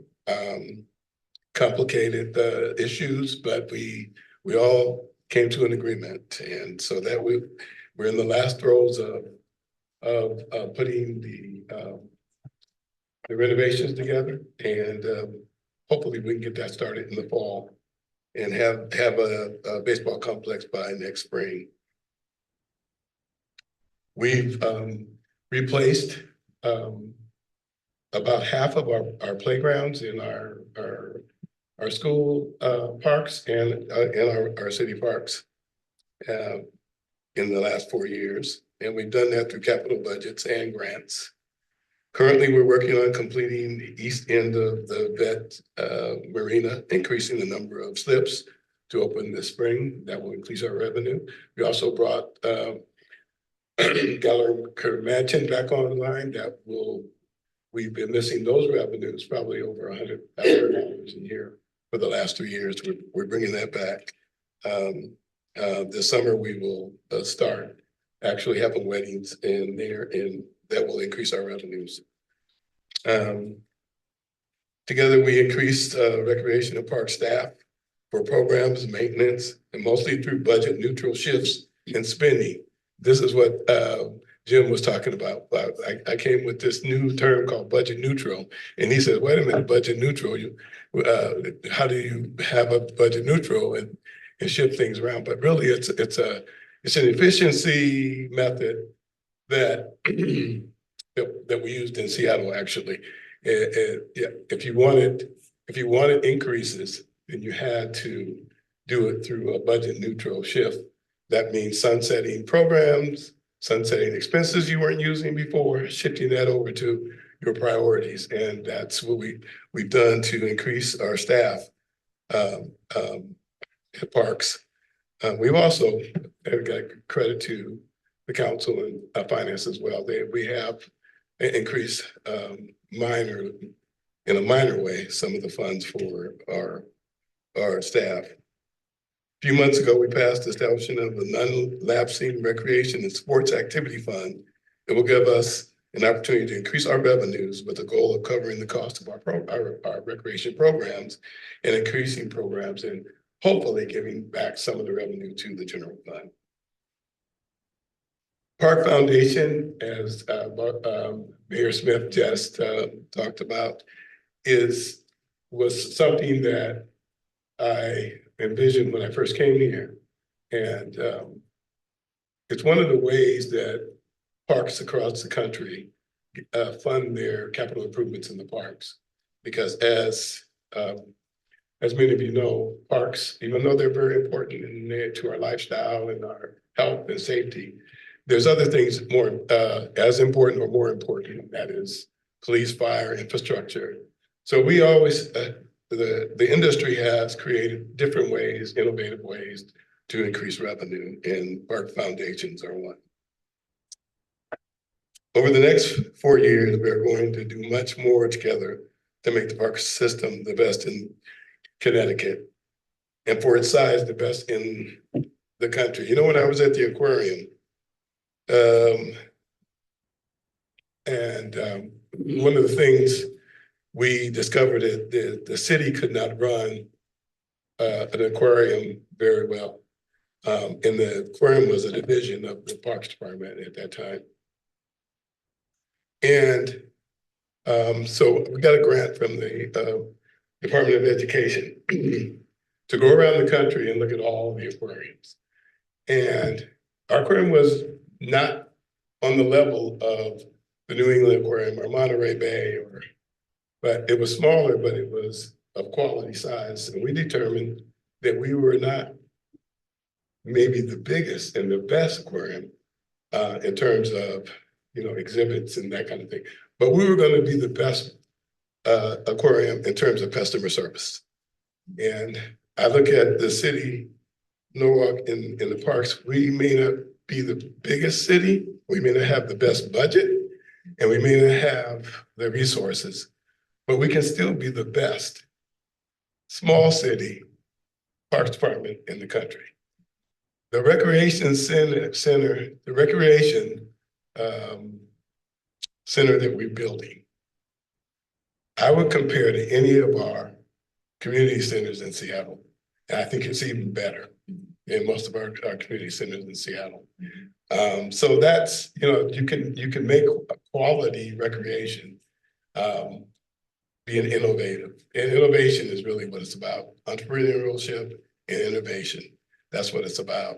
And you can make things happen through those ways, no matter what the resources are. You can always find a way to generate resources, either through these like foundations or sponsorships or volunteers or whatever, but I found a way to get things done in the past, and I think we'll do even a better job in the future. So I want to thank you for the honor of being the Recreation and Parks Director, and we're gonna do more. We're gonna do a good job. Thank you. Thank you, Mr. Stowers. Moving on now to the appointments to the Urban Forestry Commission. We have the appointments of Peter Frank Federetto as chair, Gay McLeod, Sonia Oliver, Amy Verrill, and David McGoldrick. Will someone please move those appointments? Ms. I will. Winterstrand. Madam Mayor, thank you. I'm going to be moving all 5 appointments together, speaking to each one briefly, and then open it to my colleagues to supplement with comments. And we do have 2 of the commissioners with us tonight, so I'm very excited to have Mr. Vittoretto and Ms. McLeod here with us. So first I'll speak to the appointment of Mr. Vittoretto as chair. Peter is a licensed landscape architect with over 40 years of experience working in urban landscapes, tree stewardship, and public spaces. He's the principal of Heritage Landscapes and has led some truly significant civic projects, including work on the U.S. Capitol grounds, the U.S. Botanic Garden, and major historic park systems around the country. What really stands out is that his work has always centered on tree health, on the green infrastructure, soil systems, climate resilience, and long-term landscape management, all core to what urban forestry is about. And he's really an example of the wealth that we have of talent in our community. And you'll see as we talk about the other commissioners, and I'm so appreciative of your willingness to serve. So thank you. Ms. McLeod, Ms. Gay McLeod, who is also here with us, brings a rare combination of environmental education, nonprofit leadership, and strategic communications experience.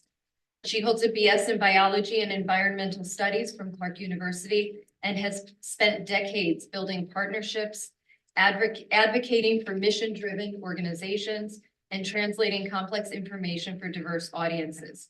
And locally, she's very engaged in the community. She served as vice chair of Norwalk's Tree Advisory Commission by mayoral appointment, is a board member of Keep America Beautiful, and has led and supported major citywide events, including the Norwalk Tree Festival, Arbor Day, and Live Green. So thank you, Ms. McLeod. Sonia Oliver brings decades of experience advocating for people, solving problems, and keeping complex projects. Sorry, my phone is having complex issues here. She is also deeply invested in our civic life, serving on multiple boards and commissions, including the Tree Advisory Commission and Fair Rent Commission. She's taken on leadership roles in her district and in the housing community. And she's going to be a wonderful addition to the Urban Forestry Commission. Amy Verrill brings deep hands-on experience in urban forestry, landscape architecture, and public space stewardship. She spent over a decade working in public service, including leadership roles with the New York City Parks Department and currently with New York State Parks. And I know that folks will be speaking to her as well. Mr. David McGoldrick brings a really grounded, hands-on perspective to urban forestry. He's been deeply involved in land stewardship through the Aspetuck Land Trust, where he serves as head land steward for the Weston Wilton Forest, doing everything from trail and habitat checks to assessing storm damage and managing invasive species, including on former Norwalk Land Trust properties. So those are our 5 commissioners. And if anyone would like to add to and speak to those appointments, anyone? Yes, I'd like to speak to Gay McLeod. 2.5 years ago, when I was my first run for office, I met Gay, and I was really impressed with how passionate she was about the work of the Tree Alliance. And also the fact that she was going to support Lisa Shanahan and myself. Maybe more so for that. But she is a great advocate for, I think will be a phenomenal advocate for the Forestry Commission. And I'm really happy that we were able to get her to come along. So thank you very much. I'd also like to talk about Amy Verrill, who I wouldn't embarrass Amy by saying how long I've known her, but she was a good friend of my daughter's, and my daughter would kill me if I told you how old she was. But Amy has been dedicated to environmental issues her entire life, from the fact that she had goats in her backyard when she was about 3 years old, to the time that she was in the Girl Scouts and was always interested in doing some kind of environmental study.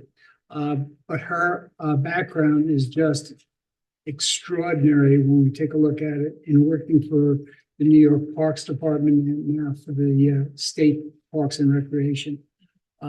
We are really lucky to have Amy and Gay, as well as the others that were mentioned on our Forestry Commission. This is going to be just a really exciting time. Thank you. Thank you.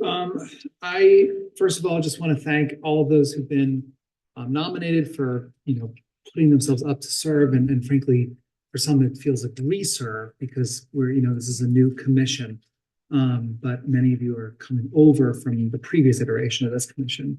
And I think it speaks to, both the tree master plan, which this council passed last term, but also shows our continuing commitment to these issues. And we need people, good people, and who are smart and willing to serve and bring different perspectives to our boards and commissions. Gay McLeod, hi neighbor. I don't have much more to say other than what Jim said, except to say that I know that Gay is someone who absolutely is going to make this commission really wonderful, and has always been good at serving the public. And I love having you as a neighbor and a friend. And Sonia Oliver was someone who, when I lived in South Norwalk, I also considered and still consider a neighbor and a friend. And Sonia Oliver brings a lot to the table, has deep perspectives, and is a really smart and analytical person. And I remember when I met Sonia, she and I had some pretty vociferous disagreements on some policy stuff, but you know what? We grew on each other. And I respect Sonia to the hilt as much as I respect Gay and everyone else. But, and Sonia is someone who I always puts a smile on my face when I get to see her. So I'm really glad that she's going to be on this commission along with Gay and a pretty formidable group of people. So good luck. Anyone else? Mr. Dellinger. Thanks. I just want to say, I don't know Amy, but I know her mother, and she's on the Oak Hills Park Authority Board and also the chairperson of the Nature Advisory Committee. She's been dying to get Amy involved in this way, so I'm delighted to have her on. She's anything like her mother. We're in great shape.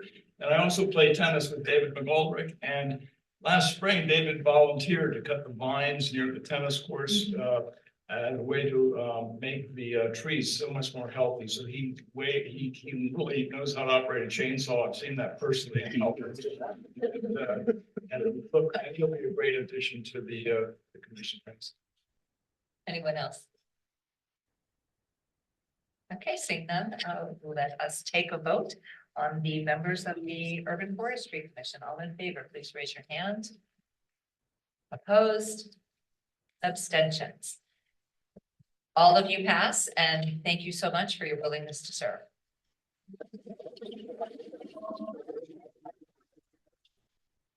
Okay, moving on to reappointments. The reappointments of Christina Testabuzzi, Jasmine Prezi, and Chantal Coffey of the Commission on Gender Equity. Is there a motion, please? Mr. Buckler. It is my great honor to speak to Dr. Christina Testabuzzi, Jasmine Prezi and Chantel Coffey. I first want to just say that Norwalk is very lucky to have a commission on gender equity. And I think for the new members and our residents, just to read a little bit about what they do. So the Norwalk Commission on the Status of Women aims to review progress and assist in the elimination of gender-based discrimination to help improve the status of women, girls, and other marginalized gender identities, such as transgender people and gender non-conforming people in the city of Norwalk. The commission considers the multiple intersecting forms of discrimination that affect women, girls, and other marginalized gender identities by conducting programs of education, study, and research. So I think Norwalk is very lucky to have a commission like this, and it shares the kind of values that we're committed to as a city. So I know Dr. Christina Testabuzzi for the last 6 years. She is a longtime Norwalk resident and was at Norwalk Community College for a very long time in various leadership roles. She's now a chief workforce officer for actually the Office of Workforce Strategy for the state of Connecticut, which is a newer state level department focused on workforce development for the state. She is an excellent addition to speaking on these issues. That's the focus of the commission. And just a really community tied person to Norwalk, and has done really great work with Norwalk Community College over the past years. One of them being helping get PTech started up when it came to be. The second person, which I'm sure other council members will speak to, is Jasmine Prezi, who I can also say is a friend. Jasmine is born and raised in Norwalk and is now a director for the mentorship program at Human Services Council, which I'm a mentor of, as well as Councilman Seed over there. It is an incredible program, and Norwalk is lucky to have it. Over 400 mentors are in the program, and Jasmine handles it all by herself. She's also a Board of Education member, and just you can see Jasmine at almost any community event, wearing various hats, but also there because she's tied to the community. And then Chantel Coffey, who I don't know as well, but after reading about her background, has a deep nursing background and healthcare background, and speaks both French Creole, Spanish, and English, and seems like would be a wonderful addition to the commission. I guess a reappointment to the commission. All three of these folks, we have workforce development, we have a kind of a mentorship, school-based background, and a nursing and healthcare background, which are important sectors to consider for this commission. So I'll pause there. Thank you, Mr. Buckland. Other comments? Mr. Seed? Yeah, I think that these three are really great. I think I'd be remiss if I don't just talk about my friend and colleague, Jasmine Prezi, who is the District A representative on the Board of Education. And also like to add to Councilman Bucklow that it's actually the first school-based mentorship program in the country, started right here in Norwalk. And when Jasmine first came, I believe there was around maybe 200 mentors. Right now, it's well over 400. And that just shows like her dedication.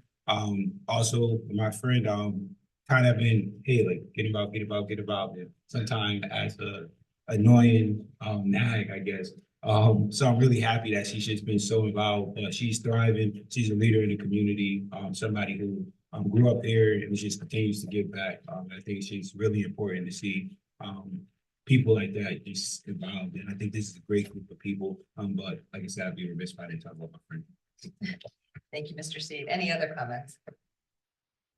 All right, seeing none, I will call the vote on these reappointments to the Commission on Gender Equity.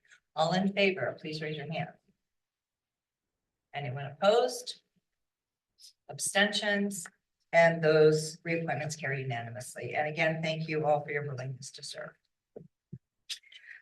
Moving on now to Mayor's remarks. It is Black History Month. We are celebrating 100 years of Black History Month. But the truth is, Black history is our history. To honor Black history, community partners and the city are hosting events throughout the month.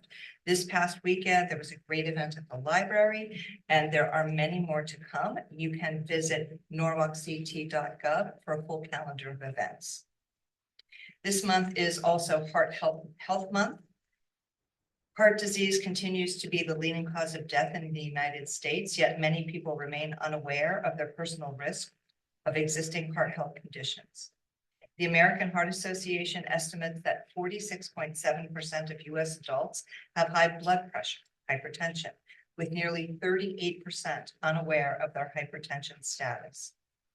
Our health department is offering some great programs throughout the month to help residents stay heart healthy. Please visit the health department's webpage on norwalkct.gov for more information. As we heard earlier, we have begun the budget process, having presented the proposed budget last night to the BET and here tonight to the Common Council. I want to keep residents informed every step of the way, and we want you all to be engaged regarding your priorities. The Finance and Claims Committee will host a public hearing this Thursday at 6:30, and the BET will host their public hearing on March 25th.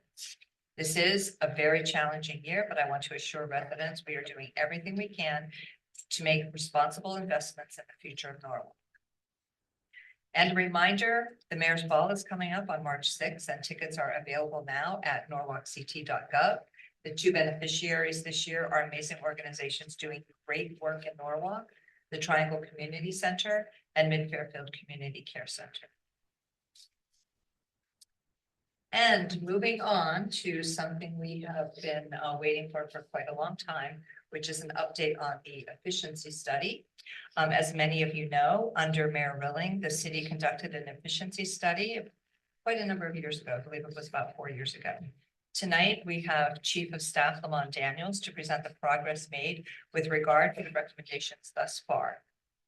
This is something that when I was on the council, we requested, and I'm really happy to say there has been a lot of progress, but there's still more that needs to be done.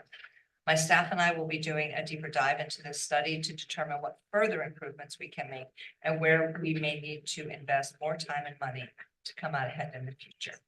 And so I will turn it over to Chief of Staff Daniels. Thank you so much, and good evening, Madam Mayor. Good evening, Council President, and to the members of City Council. I want to start by offering a bit of framing for you of what you'll hear tonight. The efficiency study, for those that were here, was completed in 2022 and was a significant investment by the city, and it has been used as a working reference by departments, and it did not sit on the shelf. But what I'll walk through this evening is a high-level view of how the study informed operational decisions, examples of actions taken across departments, and how this study can still be used as a framework as we collectively think about the larger long-term opportunities to improve how the city of Norwalk operates. Tonight, City Council members, this is not a detailed status report of every recommendation. We'll probably be here for maybe a little bit longer, but the goal is to offer a focused look, excuse me, at how the study has been used and what can come next. As you recall, this full study spans over 500 pages, which is why tonight's focus was on key themes and the various actions that was taken. And so we'll begin. Next slide, please. So why we're here, as I pointed out, the efficiency study was commissioned almost 4 years ago under Mayor Harry Rilling. And again, this presentation will provide an update on the city actions and then talk about what the study still talks about that we should be considering that would require additional focus and investment.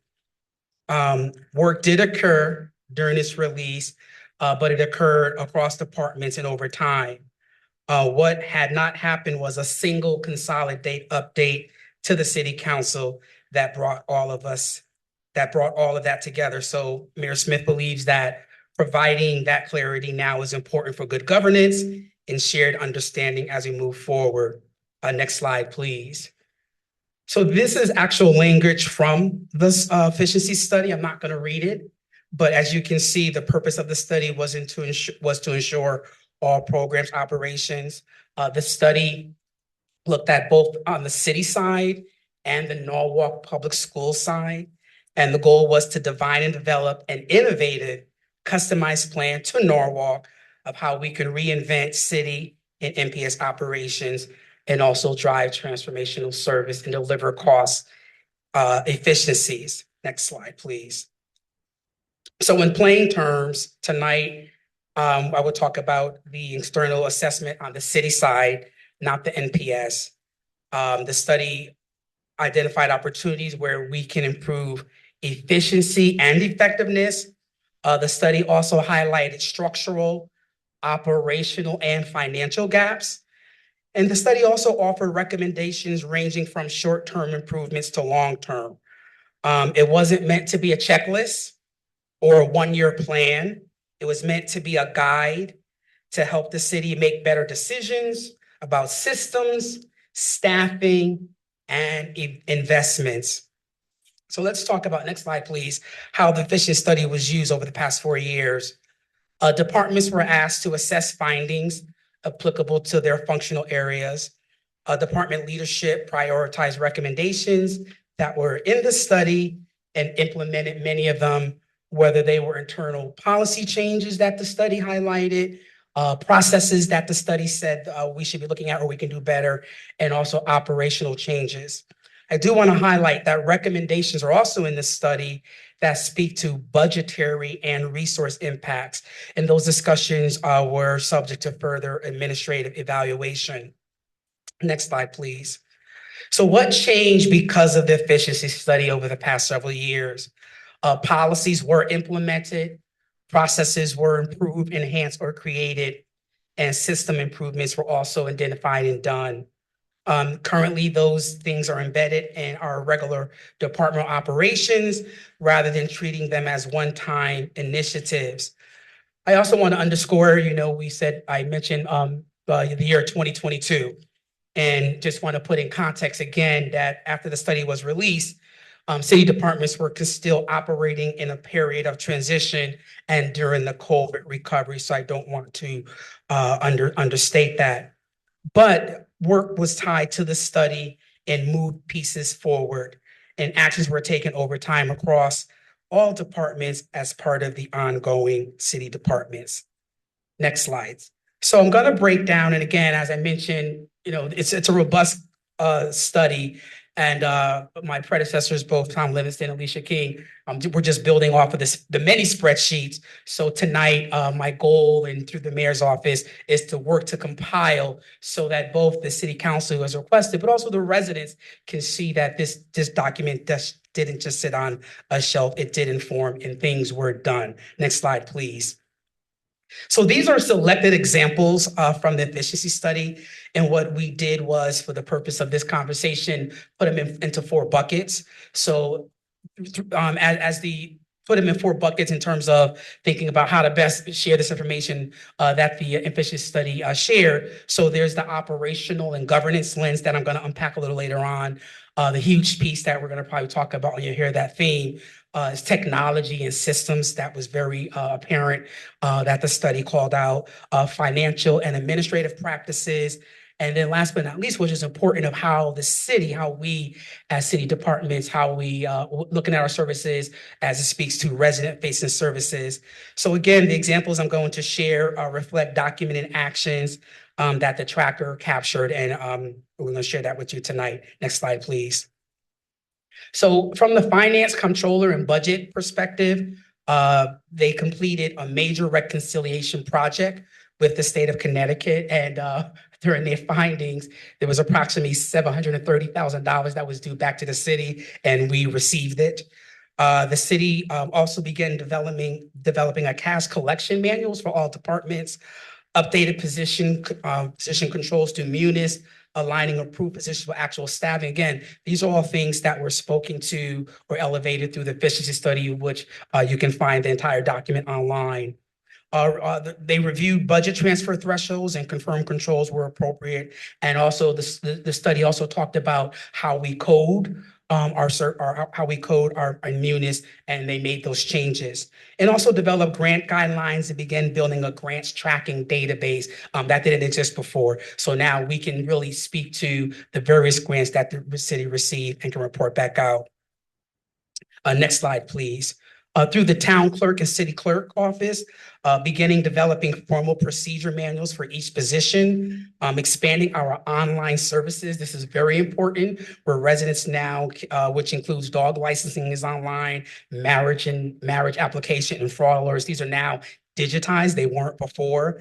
We advanced our records digitization using funding, and also with the ability of ARPA funds, we were able to allocate funding to help support that and make those changes to create efficiencies. And we also, through the town clerk office, completed a major office construction and safety project, and also begin planning for early voting, staffing, and space, a new state mandate.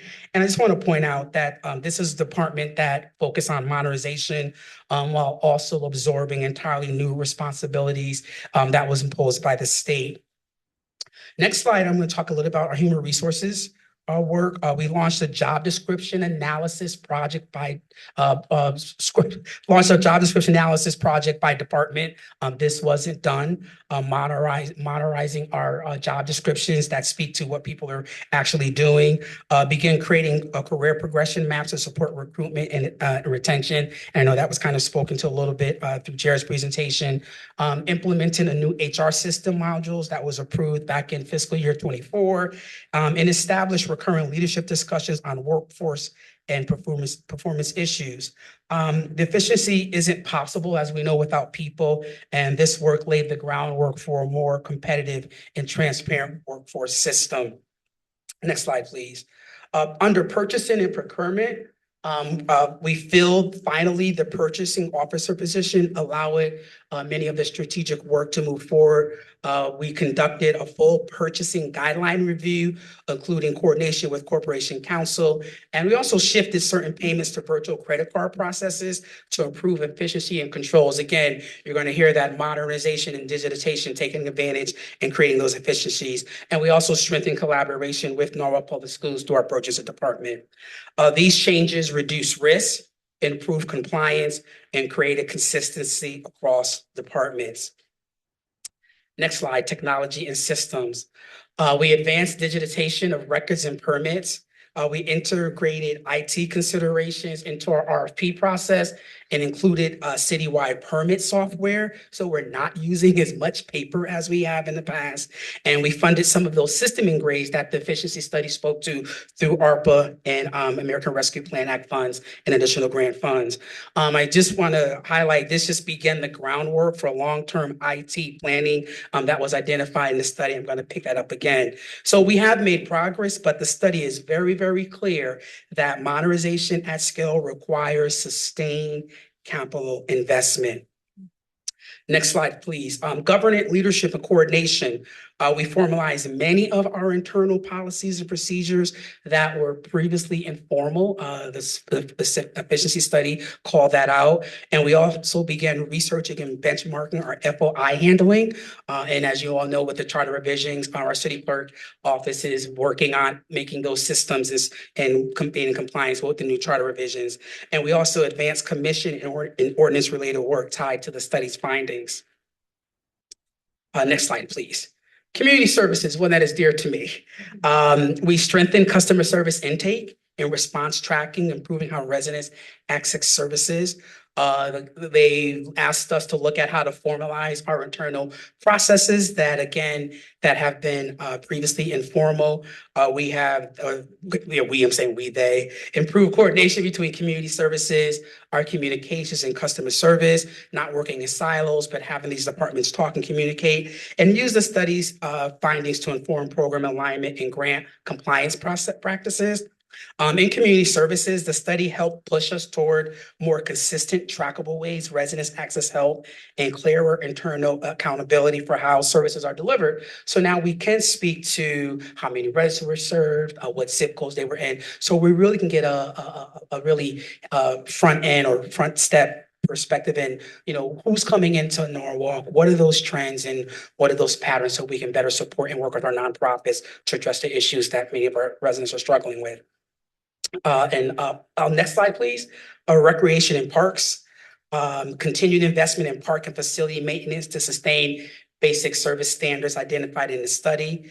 Under Mr. Stowers' leadership, they advanced safety and facilities improvements across city-owned buildings and recreational spaces, coordinated parks, operations, and engineering functions, again, getting those departments to work really collaboratively, and use the study staffing and service levels analysis as a reference point. And I know from previous years, we were able to increase some of the staffing because of the study, highlighted the need for more capacity. So with this slide, the study helped frame expectations around service levels and staffing. The focus has been maintaining safety, coordinating capital planning, and sustaining core services while recognizing that higher levels of service will require additional investment. And again, this is what the efficiency study called out.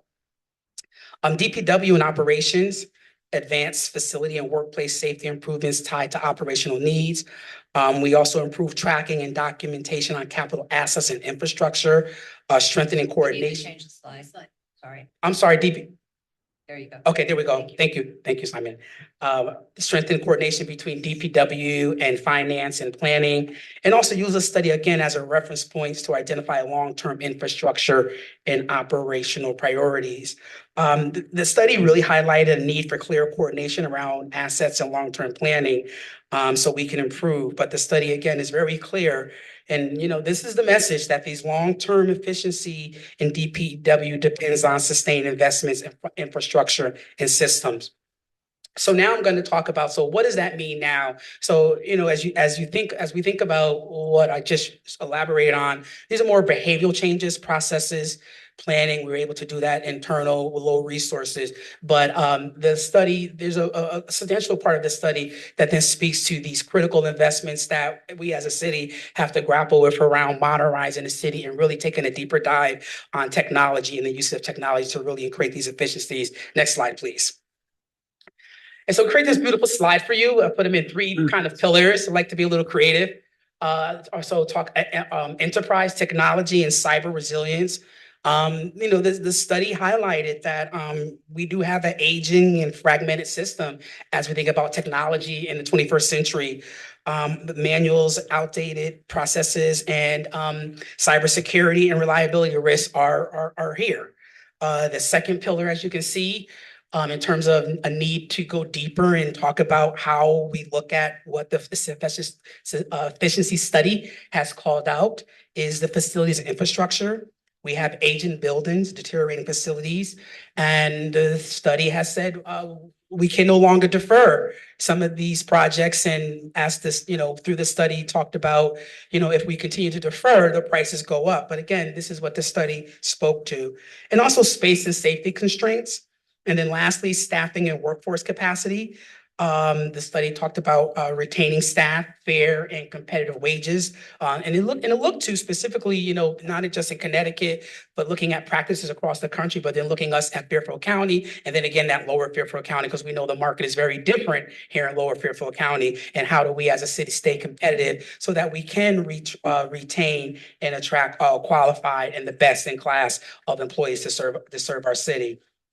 And so I'll quickly, next slide, please, just kind of unpack this a little bit. And I think for the sake of time, I'll move this quickly. But pardon? Efficiently. I recognize that you all have been here all day. But again, this just speaks to what did the study identify? The big one, core technology systems across departments are aging. They're fragmented and not fully integrated. Departments rely on manual workloads, workarounds, spreadsheets, limited enterprise standards, silo reporting, and limited real visibility into operations. This study was clear that these issues weren't designed to be solved through operational changes alone, and addressing them meaningfully requires us to look at this. Next slide, please. Why this matters? I think it's self-explanatory. Again, modern infrastructure and integrated systems are essential. I think we all can agree on to reliable city operations. Kind of highlighting again the fragmented technology, and the study called out delayed investment compounds long-term costs and limits service improvement. Next slide, please. Our facilities is that second pillar. Our aging municipal facilities impacting efficiency, safety, and service delivery. physical layouts that limit collaboration, workflow, and service, gaps between planning. The study recognized that certain efficiency gains depend on capital and investments is the message, not just operational adjustments alone. Next slide, please. And here's why this matters. Next slide, please. The study identified fair wages and limited staffing capacity across multiple functions. The span of control and workload pressures affecting sustainability. The study called out that supervisors, based on best practices and standards, are supervising too many people. So that's going to limit the ability to be efficient and the ability to manage the workload that we have. The study also talked about that the city relies on a small number of key individuals for critical operations. The study talked about that we need to look at succession planning and resilience. And the study also talked about challenges sustaining improvements without adequate capacity. The study repeatedly found that limited staffing capacity constrained operations and implementation across multiple departments. Next slide. And again, why does this matter? Next slide, and now I can say in closing. So in closing, looking ahead, the efficiency study was designed to inform decision-making over time, not as a one-time checklist. The study remains a valuable guide.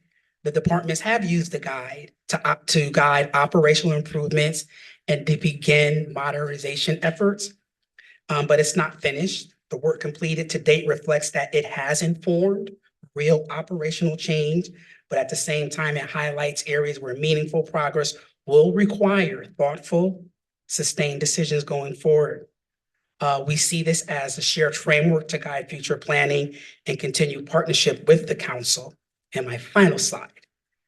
So looking ahead, from progress to impact, the need to fully realize the study's value will require deliberate decisions about timing, scope, and significant investment. Incremental operational changes alone, and they were done, will not address all of the structural changes that were identified in the study.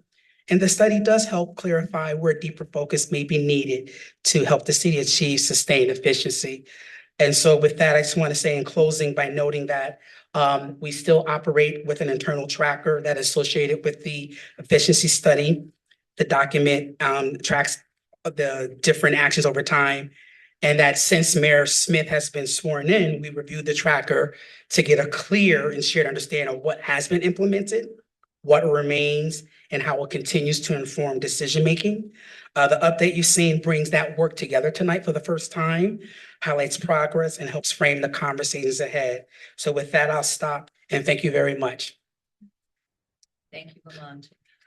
I also just want to take a moment before, open it up to questions to thank you so much for the many hours you put into getting this together for us. I know that there was a lot of work that had been being done and tracked, but we know what a great presentation you always give, and so this was quite stellar. So thank you for that. I think we all appreciate it because we've been asking for an update for quite some time, and I think you can hear that we have had a lot of successes, but we have many challenges remaining. So I'm just going to open up to questions or comments that anyone has right now. Mr. Buckler. Thank you, Chief Daniels. That was a very helpful overview of the efficiency study that I still need to read through, along with the budget book. I was just wondering, and if it's okay, if you don't have it today, but I think given everything going on with the budget right now, with taxes being raised and the Board of Ed being the biggest budget item, I would love to learn a little bit. And I do know there have been efforts in the efficiency study across with the Board of Ed, but I think it's really important for us to learn a little bit more and to hear it about what examples we've done in collaboration with the Board of Ed in terms of the efficiency study and what else we could potentially do. I just know school budgets are tighter, city budgets are tighter, and it's not a good financial picture right now. So I would love to just learn a little bit more about the Board of Ed side of the efficiency study, especially as it relates to like city departments and services. Certainly, thank you.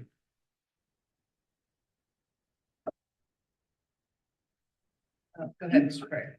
On that same subject, thank you very much for very concise. It wasn't that concise. I don't think it wasn't concise at all, but thank you for that. It was really very, very helpful. Just to follow up on Councilman Bucklow's point, has there been any progress in identifying some of the items that are in the efficiency study that relate to the Board of Ed, or have touched upon consolidation of city and Board of Ed operations? I'll have to further look at that, but I can speak to one that I kind of referenced moving quickly is looking at how we purchase on using both Sharon's side and the Board of Ed side. Again, for the purpose of this, we didn't call that out, but I'll have to look deeper into those spreadsheets and trackers to see what, if any of those things are uplifted around what the efficiency study spoke to, specifically around the collaboration that we as a city can own, and then see what that looks like. I don't have that information for tonight, but I'm happy to go deeper to see what was called out and what has been done thus far. I am aware that there is some around technology. I don't know that it's extensive, but there has been some, and I know that there is a lot of collaboration. I think that those are good questions for our CFO. I think you're absolutely right, but they've been kind of informal and not very much in depth. And what I'm thinking about is we've talked about this 1,000 times, combining the IT functions, communication, HR, blah, blah, blah, so on and so forth. And there are some studies that my colleague here has, Mr. What's her name? Bailey has come up with that show some analysis that where it has been done in the past, where there is an integration of Board of Ed and city operations. So we should. And when I made the comment a number of times that we should take that efficiency study off the shelf, I didn't mean literally. I meant that we should be updating. And I think that's what you're getting, is that it's, even at 4 years old, an efficiency study that was done 4 years ago, 5 years ago, is getting kind of stale, given the technology advancements that we've made over the number of years. So, I think I'm definitely going to be talking to the CFOs of the Board of Ed and the city on budget issues, and those comments will definitely be coming up. And I'll have to get back to you, and maybe we can put our heads together and do kind of a mini plan. Thank you, absolutely. Other questions?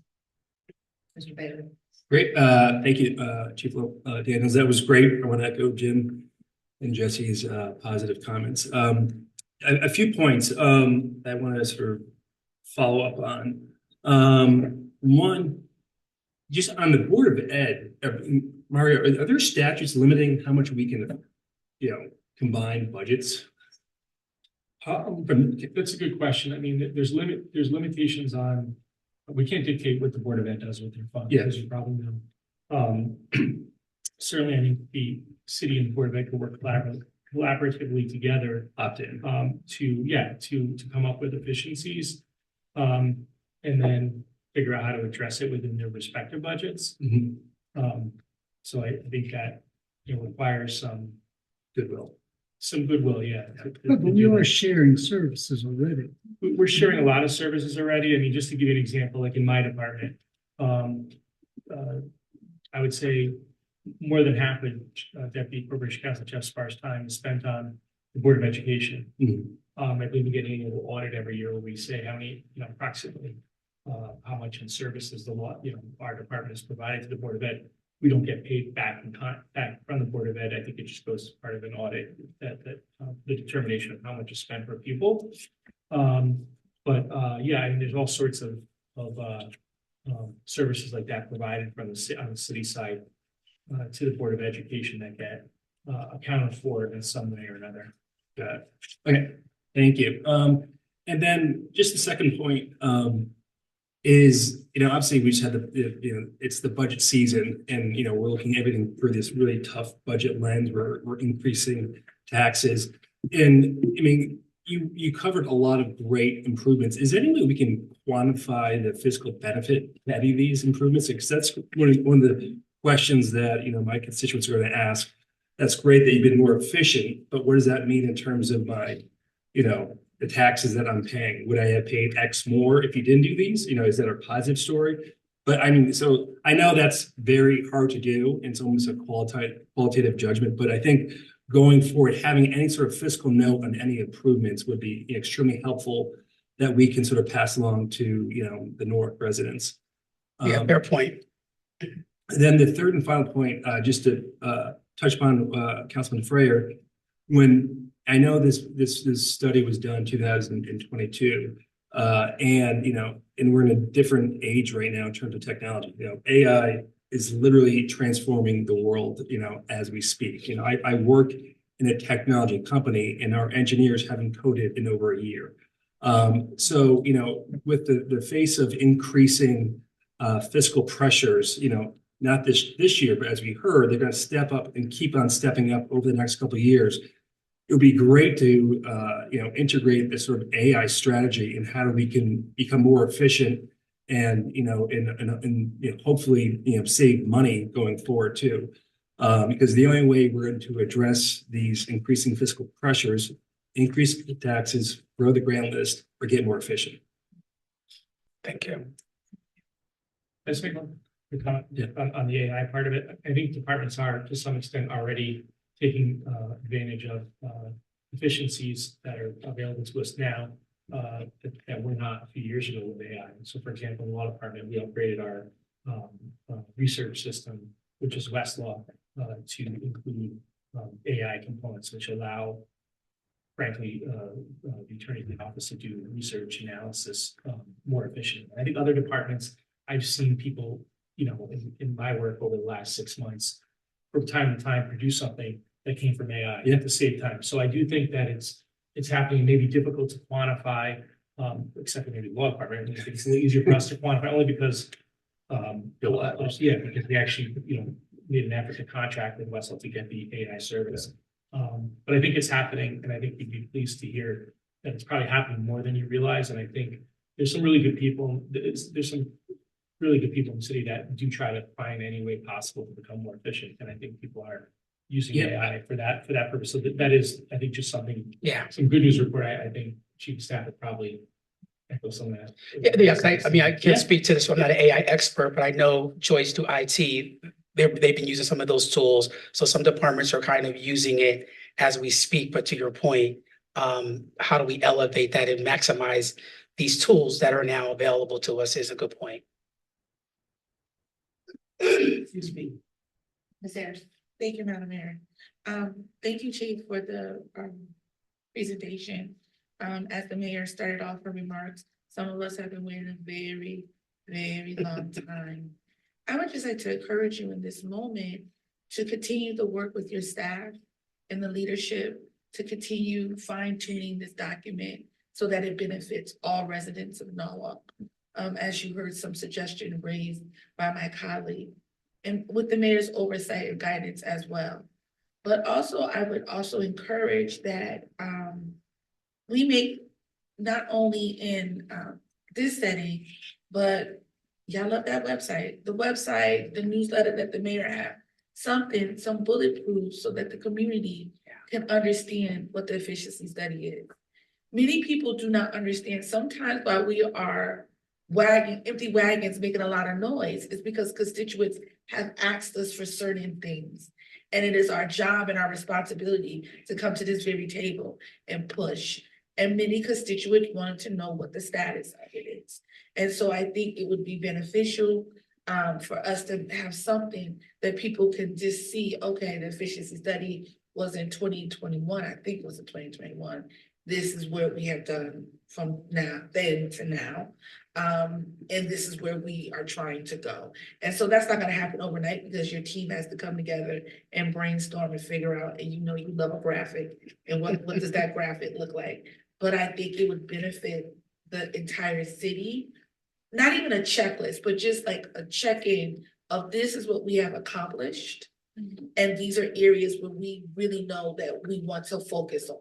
Understanding that in this next 4 or 5 years of budget, we might not be able to focus on everything. But even if you're focusing on the little things, those little things stack up to one day become big things.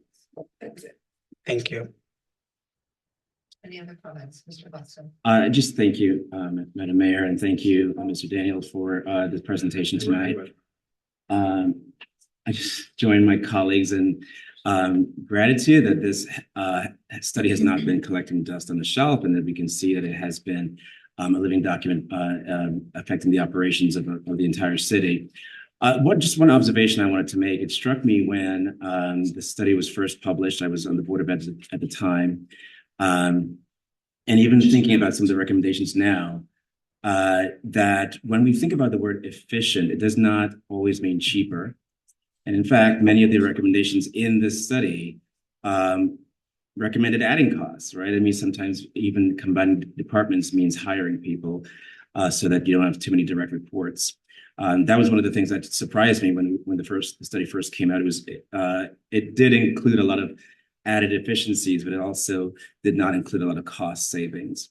I think that Mr. Bailey's point about new and rapidly emerging technologies with regard to AI, I think can be very beneficial in reshaping some of these recommendations. But I just wanted to note the study when it came out did not actually identify many savings. Point noted, absolutely. Thank you. Ms. Young. Thank you, Mayor. And thank you, Chief Daniels, for this report. And so one of the things that I think, and I think I've mentioned this several times, we've got a couple of studies. We have the POCD and we have this study. And they're pretty two important studies that we do as a city that's collected from the residents. And I think we started at one point with our agendas when something specifically addressed a POCD activity, we talked about it. We asked the departments to be specific and let us know what area in their office or in their department was impacted by a particular project. And I think that was helpful for us. And I think that could also be helpful with this efficiency. So if there's something that we are voting on that is directly related to something in the efficiency study, we should somehow at least get that information as part of our backup or identified on our agendas as such. I think that helps us. And it's just another way, as my colleagues have said, to make it public. And I think we can try to do that. I mean, because it's out of our minds. I mean, we leave here, we don't remember all the things in the study, but it's helpful for us when we want to talk to residents, as you said, Ms. Ayers. We want to have that conversation when someone looks at the agenda, where they don't have to go searching for it, where it's just another place where they can see directly where their dollars are. And as you just stated, Council Member Mostyn, last name Mostyn. Efficiency doesn't always mean saving money, but at least people can see where the dollars are going with the projects that we're talking about. So thank you. Thank you. Thank you very much. Yeah, and a good one. And I think that, we know that the departments, all as they're, working on their projects are, thinking about, what the requirements of the POCD are. That's something that's required in each of the departments. But, and I know that, we're updating the efficiency study, but again, they should be thinking about it. And that's a really good point to bring it to these items that come for approval to the council. Any other comments or questions? Mr. I have a question. I noticed part of the report, especially with the large part, was about the Board of Education and stuff. Did they do a similar kind of analysis? Yes, yes. Yes, And when was, when did that happen? Well, the March 22nd release had both the city piece and the MPS piece. So I just informed me, I can share that the superintendent has spoke, that they looked at it and they've made different changes as well, but I don't have that publicly. The whole thing is posted online, but if there are any new council members who would like a hard copy, we can, just let, Ms. Elborn know and we can get a copy for you. Because it's, pretty big and pretty thick and I have one. But, I know, some of the council members who've been here a while have one, but not everyone does. So let's make sure you have it. Anything else before we? Yes. Just one quick thing, just to note with the efficiency study, and it was noticeable with a few of the slides and talked about retention of key employees. And the city went from 2013 got rid of the pension, the city hall employees and other certain other retirement health benefits. And it was determined, I think, through the efficiency study that there needed to be more work done for recruitment and retention of city employees. That is something that was addressed over the last few years during the negotiation of contracts, I think, for every union in the city. So that is one component of the efficiency study that really hasn't changed between 2022 and 2026 as far as the need, but it was addressed, in fact, through the negotiation of those contracts. It actually was referenced, just to remind folks, not everybody was here throughout the process, repeatedly, that certain things are being done in the contracts to address some of the issues set forth in the efficiency study with regard to retention and recruitment, whether it be extending the number of paid sick days from 60 to 90, making an adjustment in the 401k contribution. There's different various things that were as a result, I think, in part or because of the efficiency study. So just wanted to point that out as well. Thank you very much. Thank you. Thank you, everyone. Thank you. We really appreciate it. Thank you, Mayor. Okay, let us move on. I will turn it over now to our council president. Thank you. And without further ado, we'll begin, since it's already late, the reading of the consent calendar read by yours truly. And so we shall start.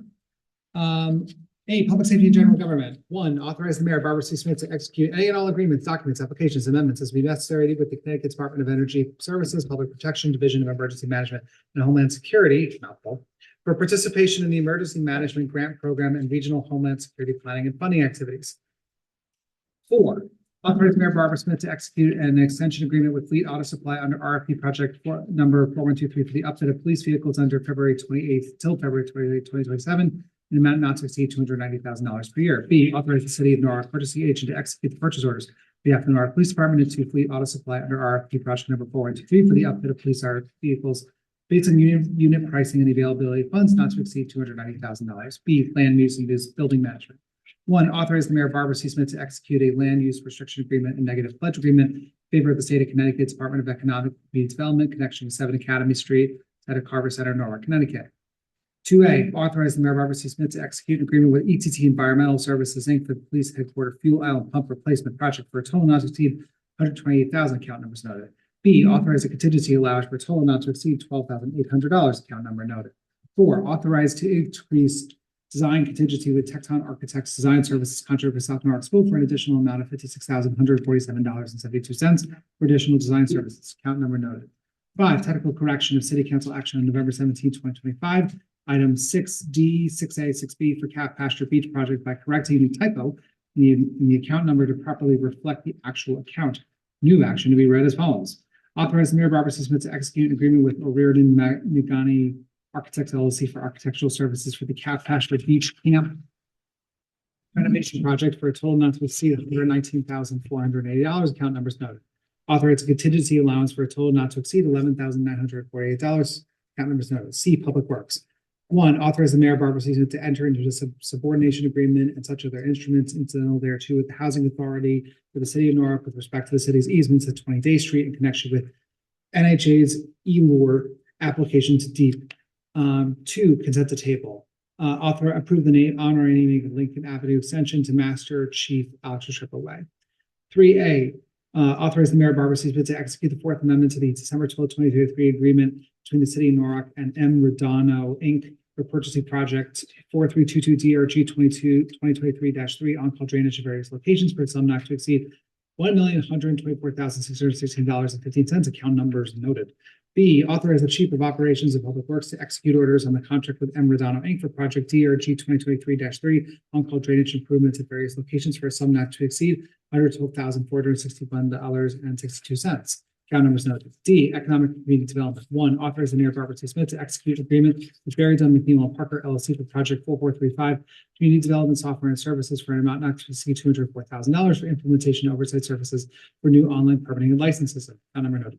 2, authorize the Mayor Barbara C. Smith to execute an agreement between the City of Norwalk and ABD Excavators LLC for project TMP 2025-6 South Main Street, Rail Spur and berm removal for an amount not to exceed $849,497. Account number 7.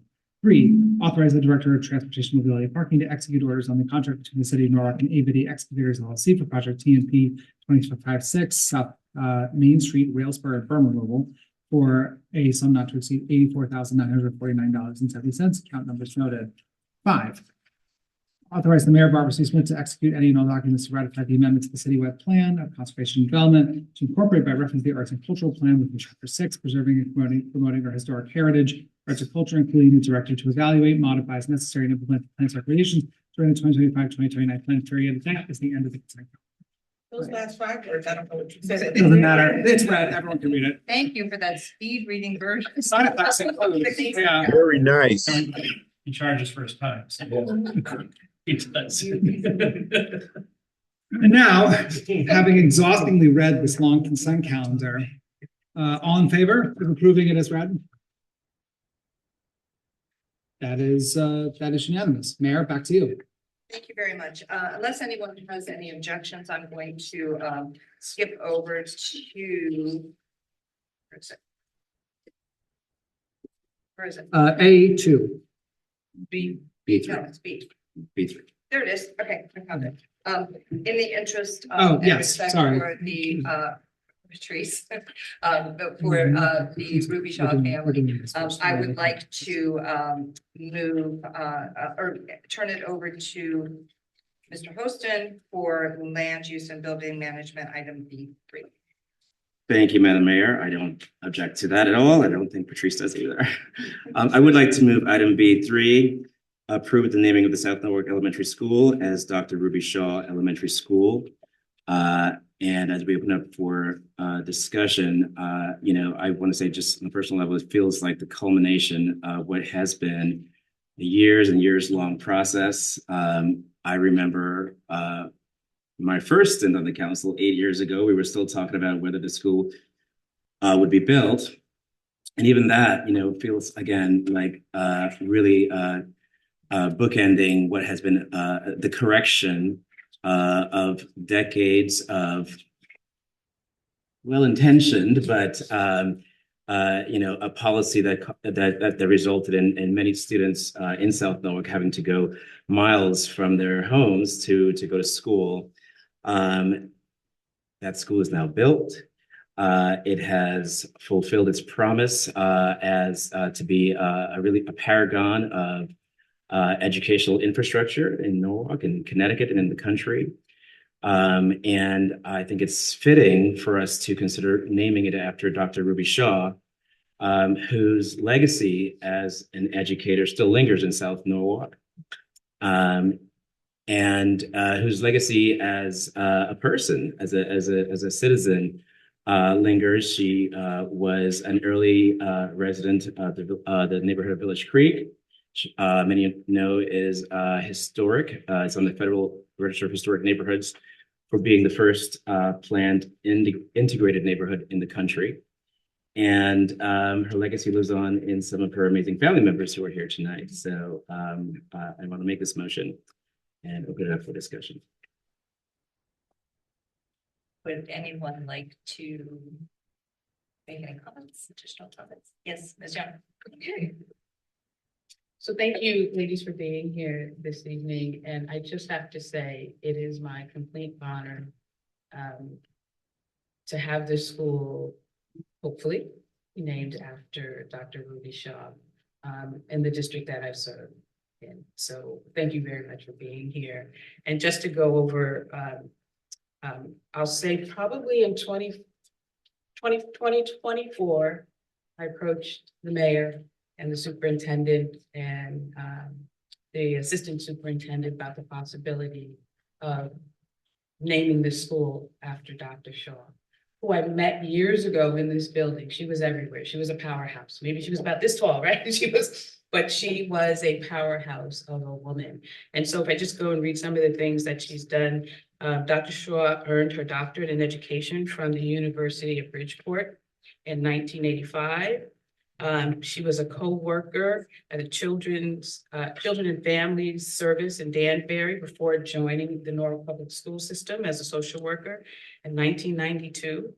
She retired from the Norwalk Board of Education 24 years later, and having served as the Assistant for Human Services and Alternative Ed. Her signature achievements on the board was the establishment of the district's first magnet school. She was also an adjunct professor at NCC. She spearheaded several initiatives such as the ACE program, which stands for Academic Counseling Ed, Community Leads and Students Succeed, which spells class project. She was also part of the Greater Achievement in Norwalk program, and that acronym was GAIN. She was the parent administrator of the Children and Teachers PAT program. So she started that too. She was involved in so many different initiatives in the city. Dr. Shaw is probably best known for her work with the I Have a Dream program, and that is how I met her. And that program was for young people that lived in, Washington Village. And so I met her through that. And she was just a powerhouse of a woman. And that program was founded in 1999, and the focus was on motivating and supporting minority children to further their education after high school. Lastly, she was instrumental in the conversion of Columbus Elementary to a magnet school in 1980. So I think this is very befitting of this honor. Dr. Shaw also served on boards of several local agencies, including Horizons, the Human Services Council, the Maritime Aquarium, Norwalk Hospital, United Way, and the Wilkerson Scholarship Foundation. And so I just think with all of that storied history and education, who better to name this school in South Norwalk after? And so I'm just honored to be a part of this vote this evening. Thank you. Yes, there's. February is for a lot of people a month of reflection, appreciation, and forward thinking. I'm no longer on land use that I shift around. I'm okay with it though. Thanks. But one of the things that I fought with every fiber in my being was to have this school named after Dr. Shaw. And it was simply because it was time overdue, and the community that had been waiting for a school, I thought it was befitting for it to be honored by someone from that community that is somewhere now looking down on us smiling. And to her family, her legacy is not in vain. And I am hopeful and prayerful and optimistic. I speak to the principal of that school all the time, that those little faces that walk in that school will learn about an American hero who greatly impacted Norwalk. Sometimes our heroes don't have to be 6 feet tall. And a famous person, I'm gonna mess up the quote, said, it doesn't matter what you do to people, it matters how you make them feel. It's Dr. Maya Angelou. Thank you, I know it was somebody good. And I think Dr. Shaw had that in her. She knew how to leave a lasting impression on people to make them feel good. And as an educator, she was a dreamer by nature. And for this school to be named after a powerhouse of Dr. Shaw, I think is befitting. And not only is she a legacy of her family, but she's Norwalk legacy. And I just want to thank you for having to share your family member with the community of Norwalk. And I hope as you ride around our roundabout, when we get that up there, that you will smile and know that all of her days of work were not in vain. Honestly, you should be peacock proud, as my grandma would say. So, thank you. Thank you, Ms. Ayers. Mr. Goldstein. Thank you so much. And I just want to piggyback off Councilmember Ayers' remarkably impactful and Councilmember Hostin's impactful remarks by saying something I was thinking about earlier today and thinking about this vote. I've been on the council for 4 years. Barbara, before becoming mayor, has been on the council for 8. I can't think of a time where we actually got to vote on the name of the school. And I think that, yeah, Can't count. yeah, Ms. Ruth, Dr. Shaw can help you with that. probably. I'm sorry, what? You've been here 6 years. No. That's done. All right, I've been here a long time, never gotten to do this before, but I want to say this, and I'm. You had a full head of hair when you started. Oh, 100% not true. Getting late. But- 6 years. I was waiting it. But, what I do want to say is this, a lot of what we get to do here is a lot of the meat and potatoes of governance. It's, I mean, we were here at a budget presentation earlier tonight. There's a lot of contracts and things that I've sped read that, are sometimes they are important, but they are not impactful. And in the same way as this is, and symbolism matters. And what we see matters. The people who we hold up as role models matter. Those are choices that we get to make, and we have the privilege of making them. And so one of the things that I was thinking about was how important a choice this is for generations of children who are going to see that name and know that that name means something, that legacy means something, and that it's an authority figure upon which they can aspire to be. It's a career and an example, of a life well lived. And I don't think there's a greater gift we can give from the seat that we sit in for generations of kids than to give them hopefully the ability to inspire and better themselves and their community around them by showing them that it's possible.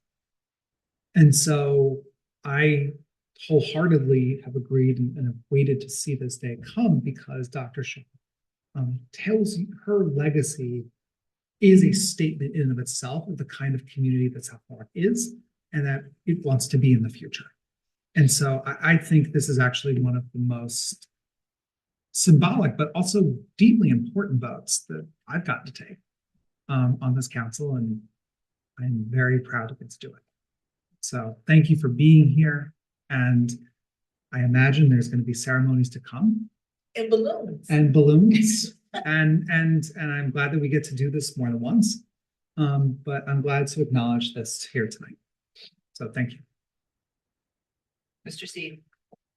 Yeah, I'm really excited. I actually grew up in Meadows Garden.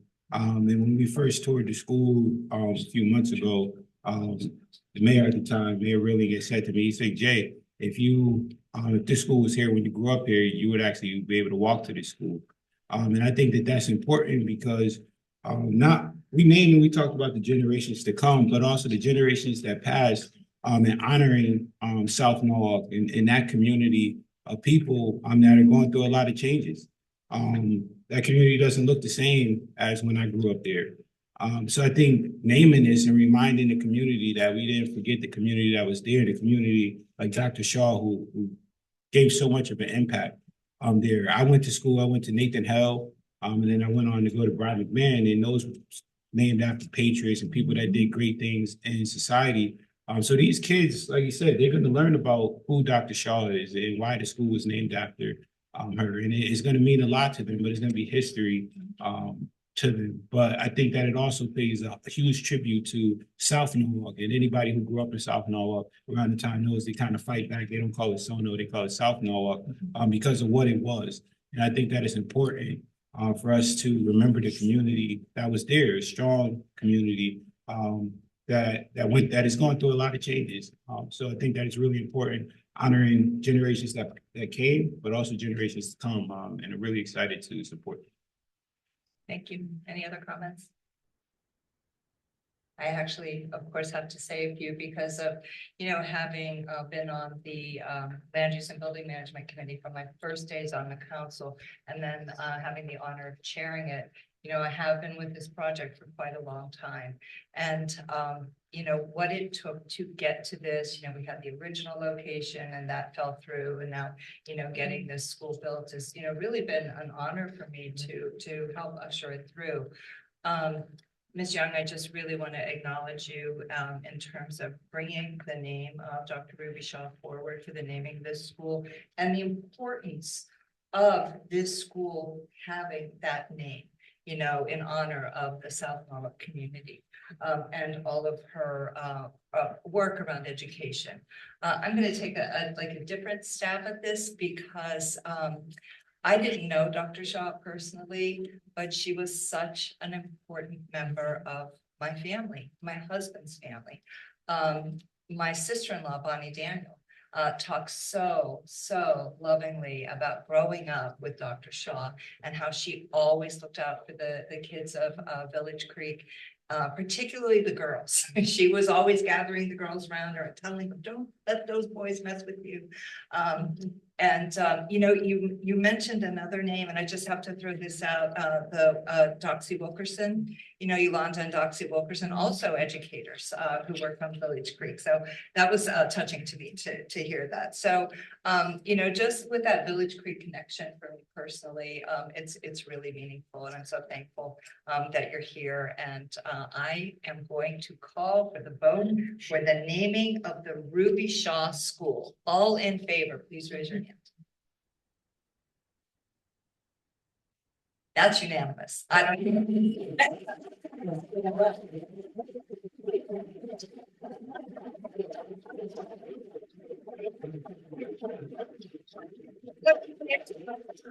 Would you like to say a few words, please?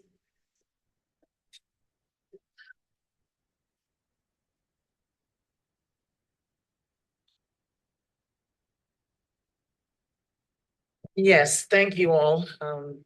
Mayor Smith, council members, it's a pleasure to be here. It's nice to see you all, especially on this occasion. My name is Patrice Hunt, and I'm here with my daughter, Courtney, representing her family. Ruby was my aunt. She was my mother's youngest sister. And all I can say on behalf of our family is that we are so extremely thrilled and elated with this decision. We've been wanting this, as I hear, it's been in conversation and under discussion. So we are just so happy that this will come to be, because we have wanted it for quite some time, in renaming the school the Dr. Ruby May Shaw Elementary School. Both my daughter and I are local. We live in this area right here, in fact, in Village Creek. And because of the scheduling of this meeting this evening, most of our immediate family is just not available. They are out of town, but we are certainly looking forward to when the renaming ceremony, the official renaming ceremony takes place, is to have as many of them present as possible, because everyone is very excited about what is about to happen. Now I realize some of you unfortunately never had the opportunity to meet her personally, much less work with her. However, you've been hearing about her accomplishments and her achievements over the 60 years she served in this community. Her commitment to her work was noteworthy and unparalleled. She was a force to be reckoned with and determined beyond reproach in all of her endeavors.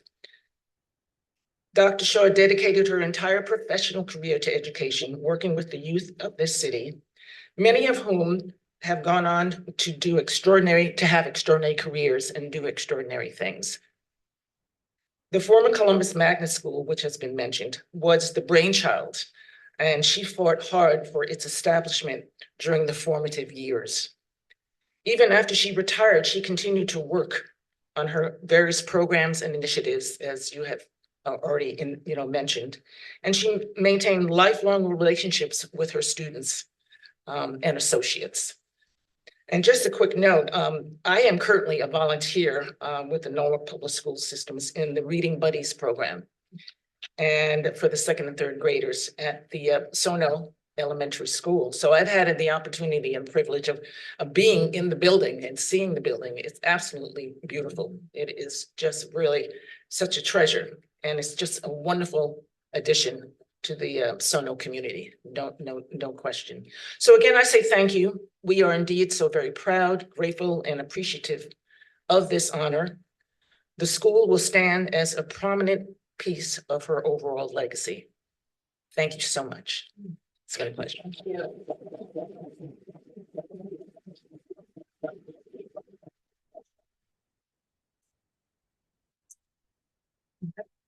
You don't have to stay for the rest of the meeting. You may go. You can. Okay, moving on to item A2, A and B, Miss Edie. Thank you, Madam Mayor. We have Chief Walsh on. Thank you so much for your patience and for hanging in there with us. We just wanted him to highlight these couple of items just so that the residents are aware of the initiatives that the police department are doing with their continued commitment with the safety in our community. Thank you, Chief Walsh. Ms. Edie, would you like to please read the items and move Oh, them? yes, sorry.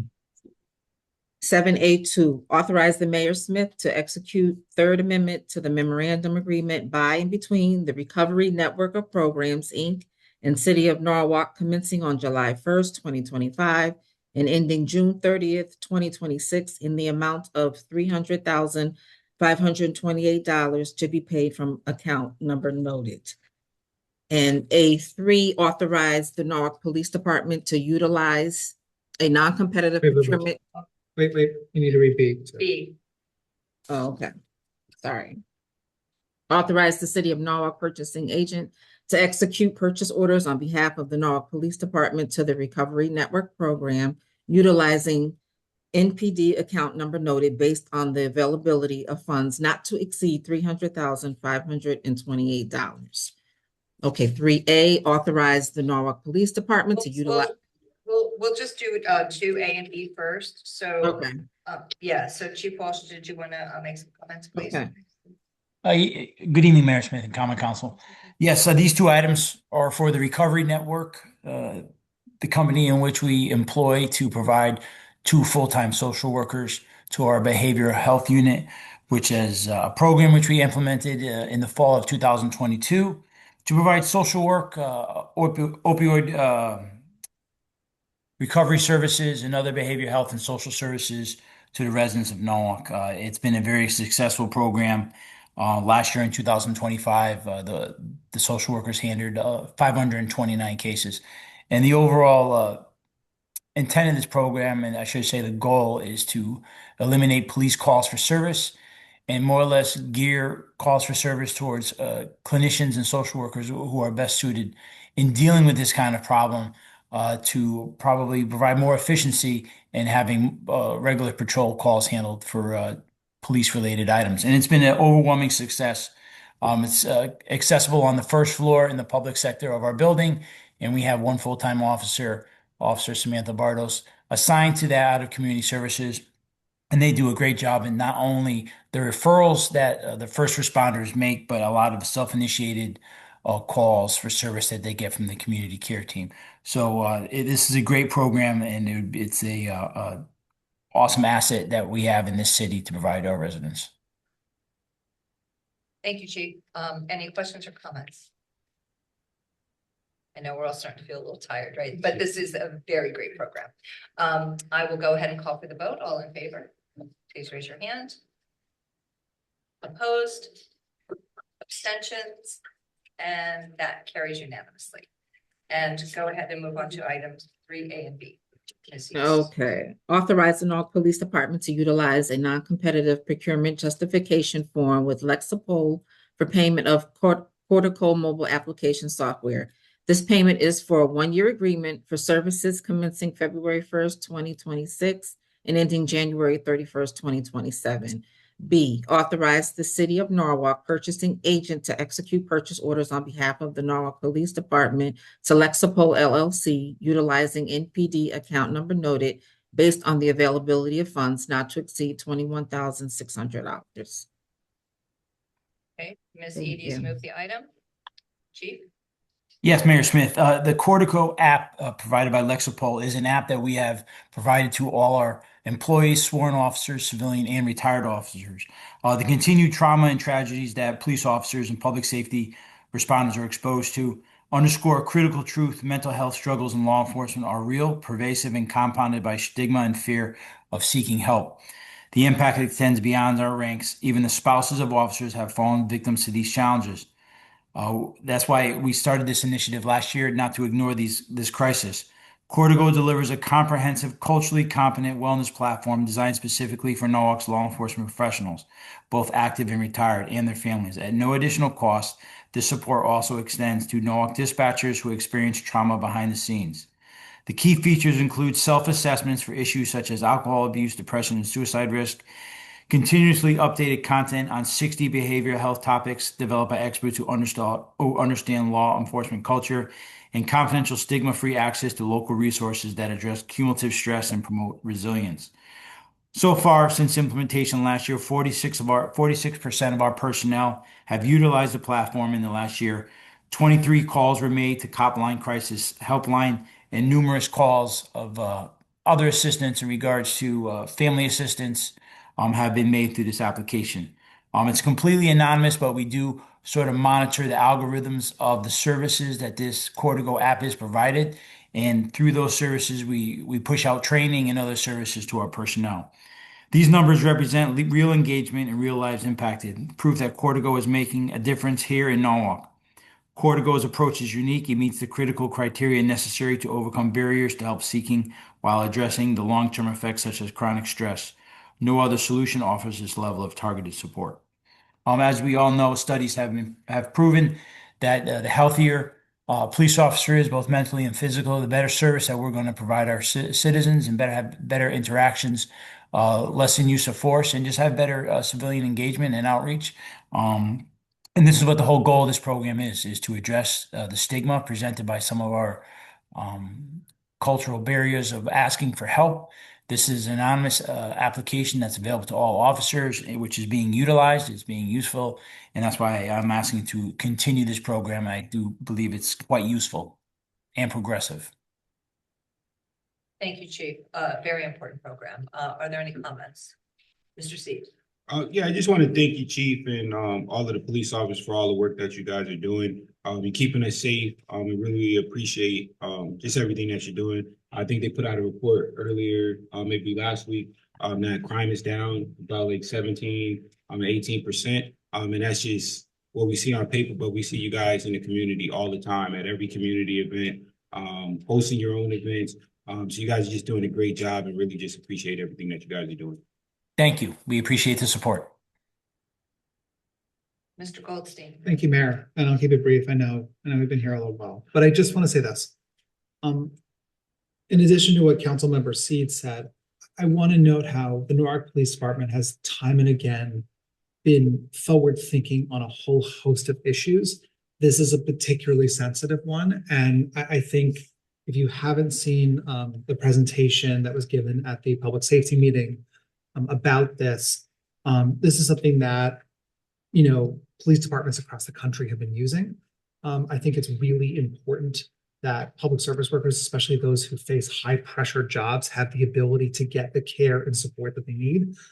This is an absolutely worthwhile investment, and I appreciate the chief's and your team's ingenuity and creativity in trying to find something that could address this need. And so I think it's important for all of us to destigmatize these sort of harmful stigmas, because you can always get help, and you should get help, and those resources are there. And no matter how much money you make, where you live, socioeconomic, race, whatever, gender, whatever, there's always places and spaces for you to get help, and it is our job to help you get there. So thank you, Chief Walsh, for bringing this to us. This is a program we obviously are very, very grateful and willing to fund.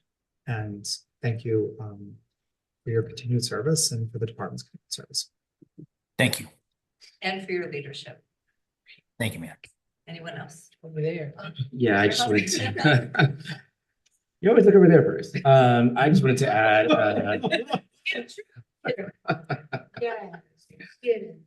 My general appreciation. I wanted to acknowledge, I think it needs to be said at a time when policing at every level is under intense scrutiny and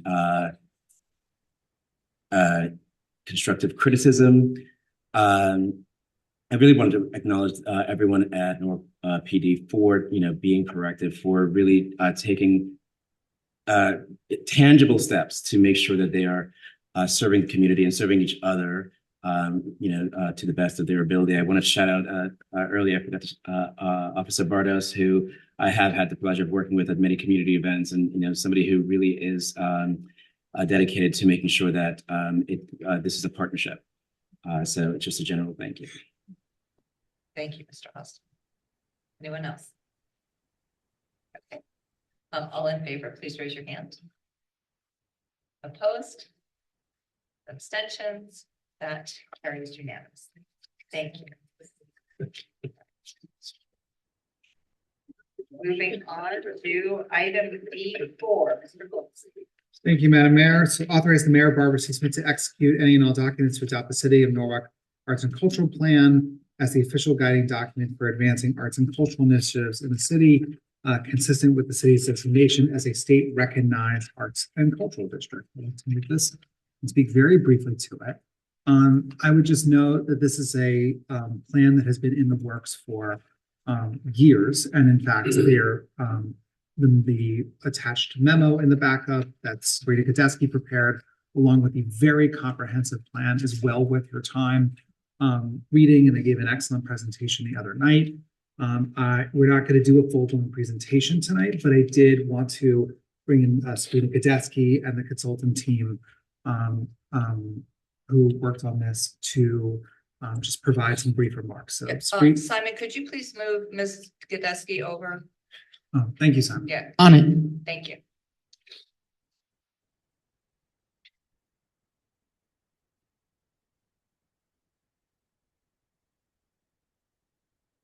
You there, Sabrina?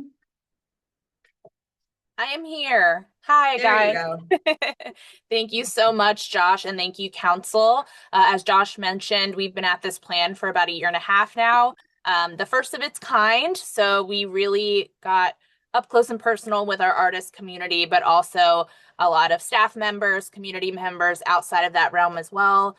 We did a comprehensive survey to the public. Overall, arts is a really easy thing to sell. People love the arts, people love events. So we had an overall very positive response on what people wanted and what they wanted to see in the city. A specific difference that we did with this plan was that we focused on diversifying how financing can come to fund these types of projects. As we all know, budget season is always very tight and always very, you guys know the prioritization is not always a fun one. So we focused very heavily on ways to get different sorts of funding, different sorts of grants, how to implement, for example, a bid district so that we can fund these sorts of things outside of city funding. So we had a really clear vision of what we wanted. We got a really great actionable implementation table that we have attached to the back of this plan, which gives, timelines and exact activities that we're looking forward to doing in the upcoming years. And I just wanted to speak a little bit to the approval process for this. So this is a little bit backwards than what we usually do, but because the Planning and Zoning Commission ultimately oversees the Plan of Conservation and Development, they're actually the last approval step. So the council is now, obviously, and then after that, it'll go for a public hearing at the Planning and Zoning Commission, and also a final approval to actually amend the Plan of Conservation and Development to essentially attach this plan as an addendum. So if you guys have any questions, I'm happy to answer them. The consultants are also here. If you have any questions that they can specifically answer for you in more detail, we're happy to do that. But thank you all for taking your time to read my memo, read the plan, and also a lot of you participated in the actual process, so we appreciate that as well. Any comments?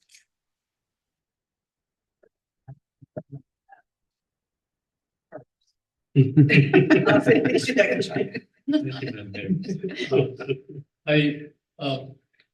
read the entire report, which I thought to be extraordinarily comprehensive and thorough, and was excited by it. My entire life has been surrounded by the arts, and the arts not only spiritually lift a community, but they also provide an industry.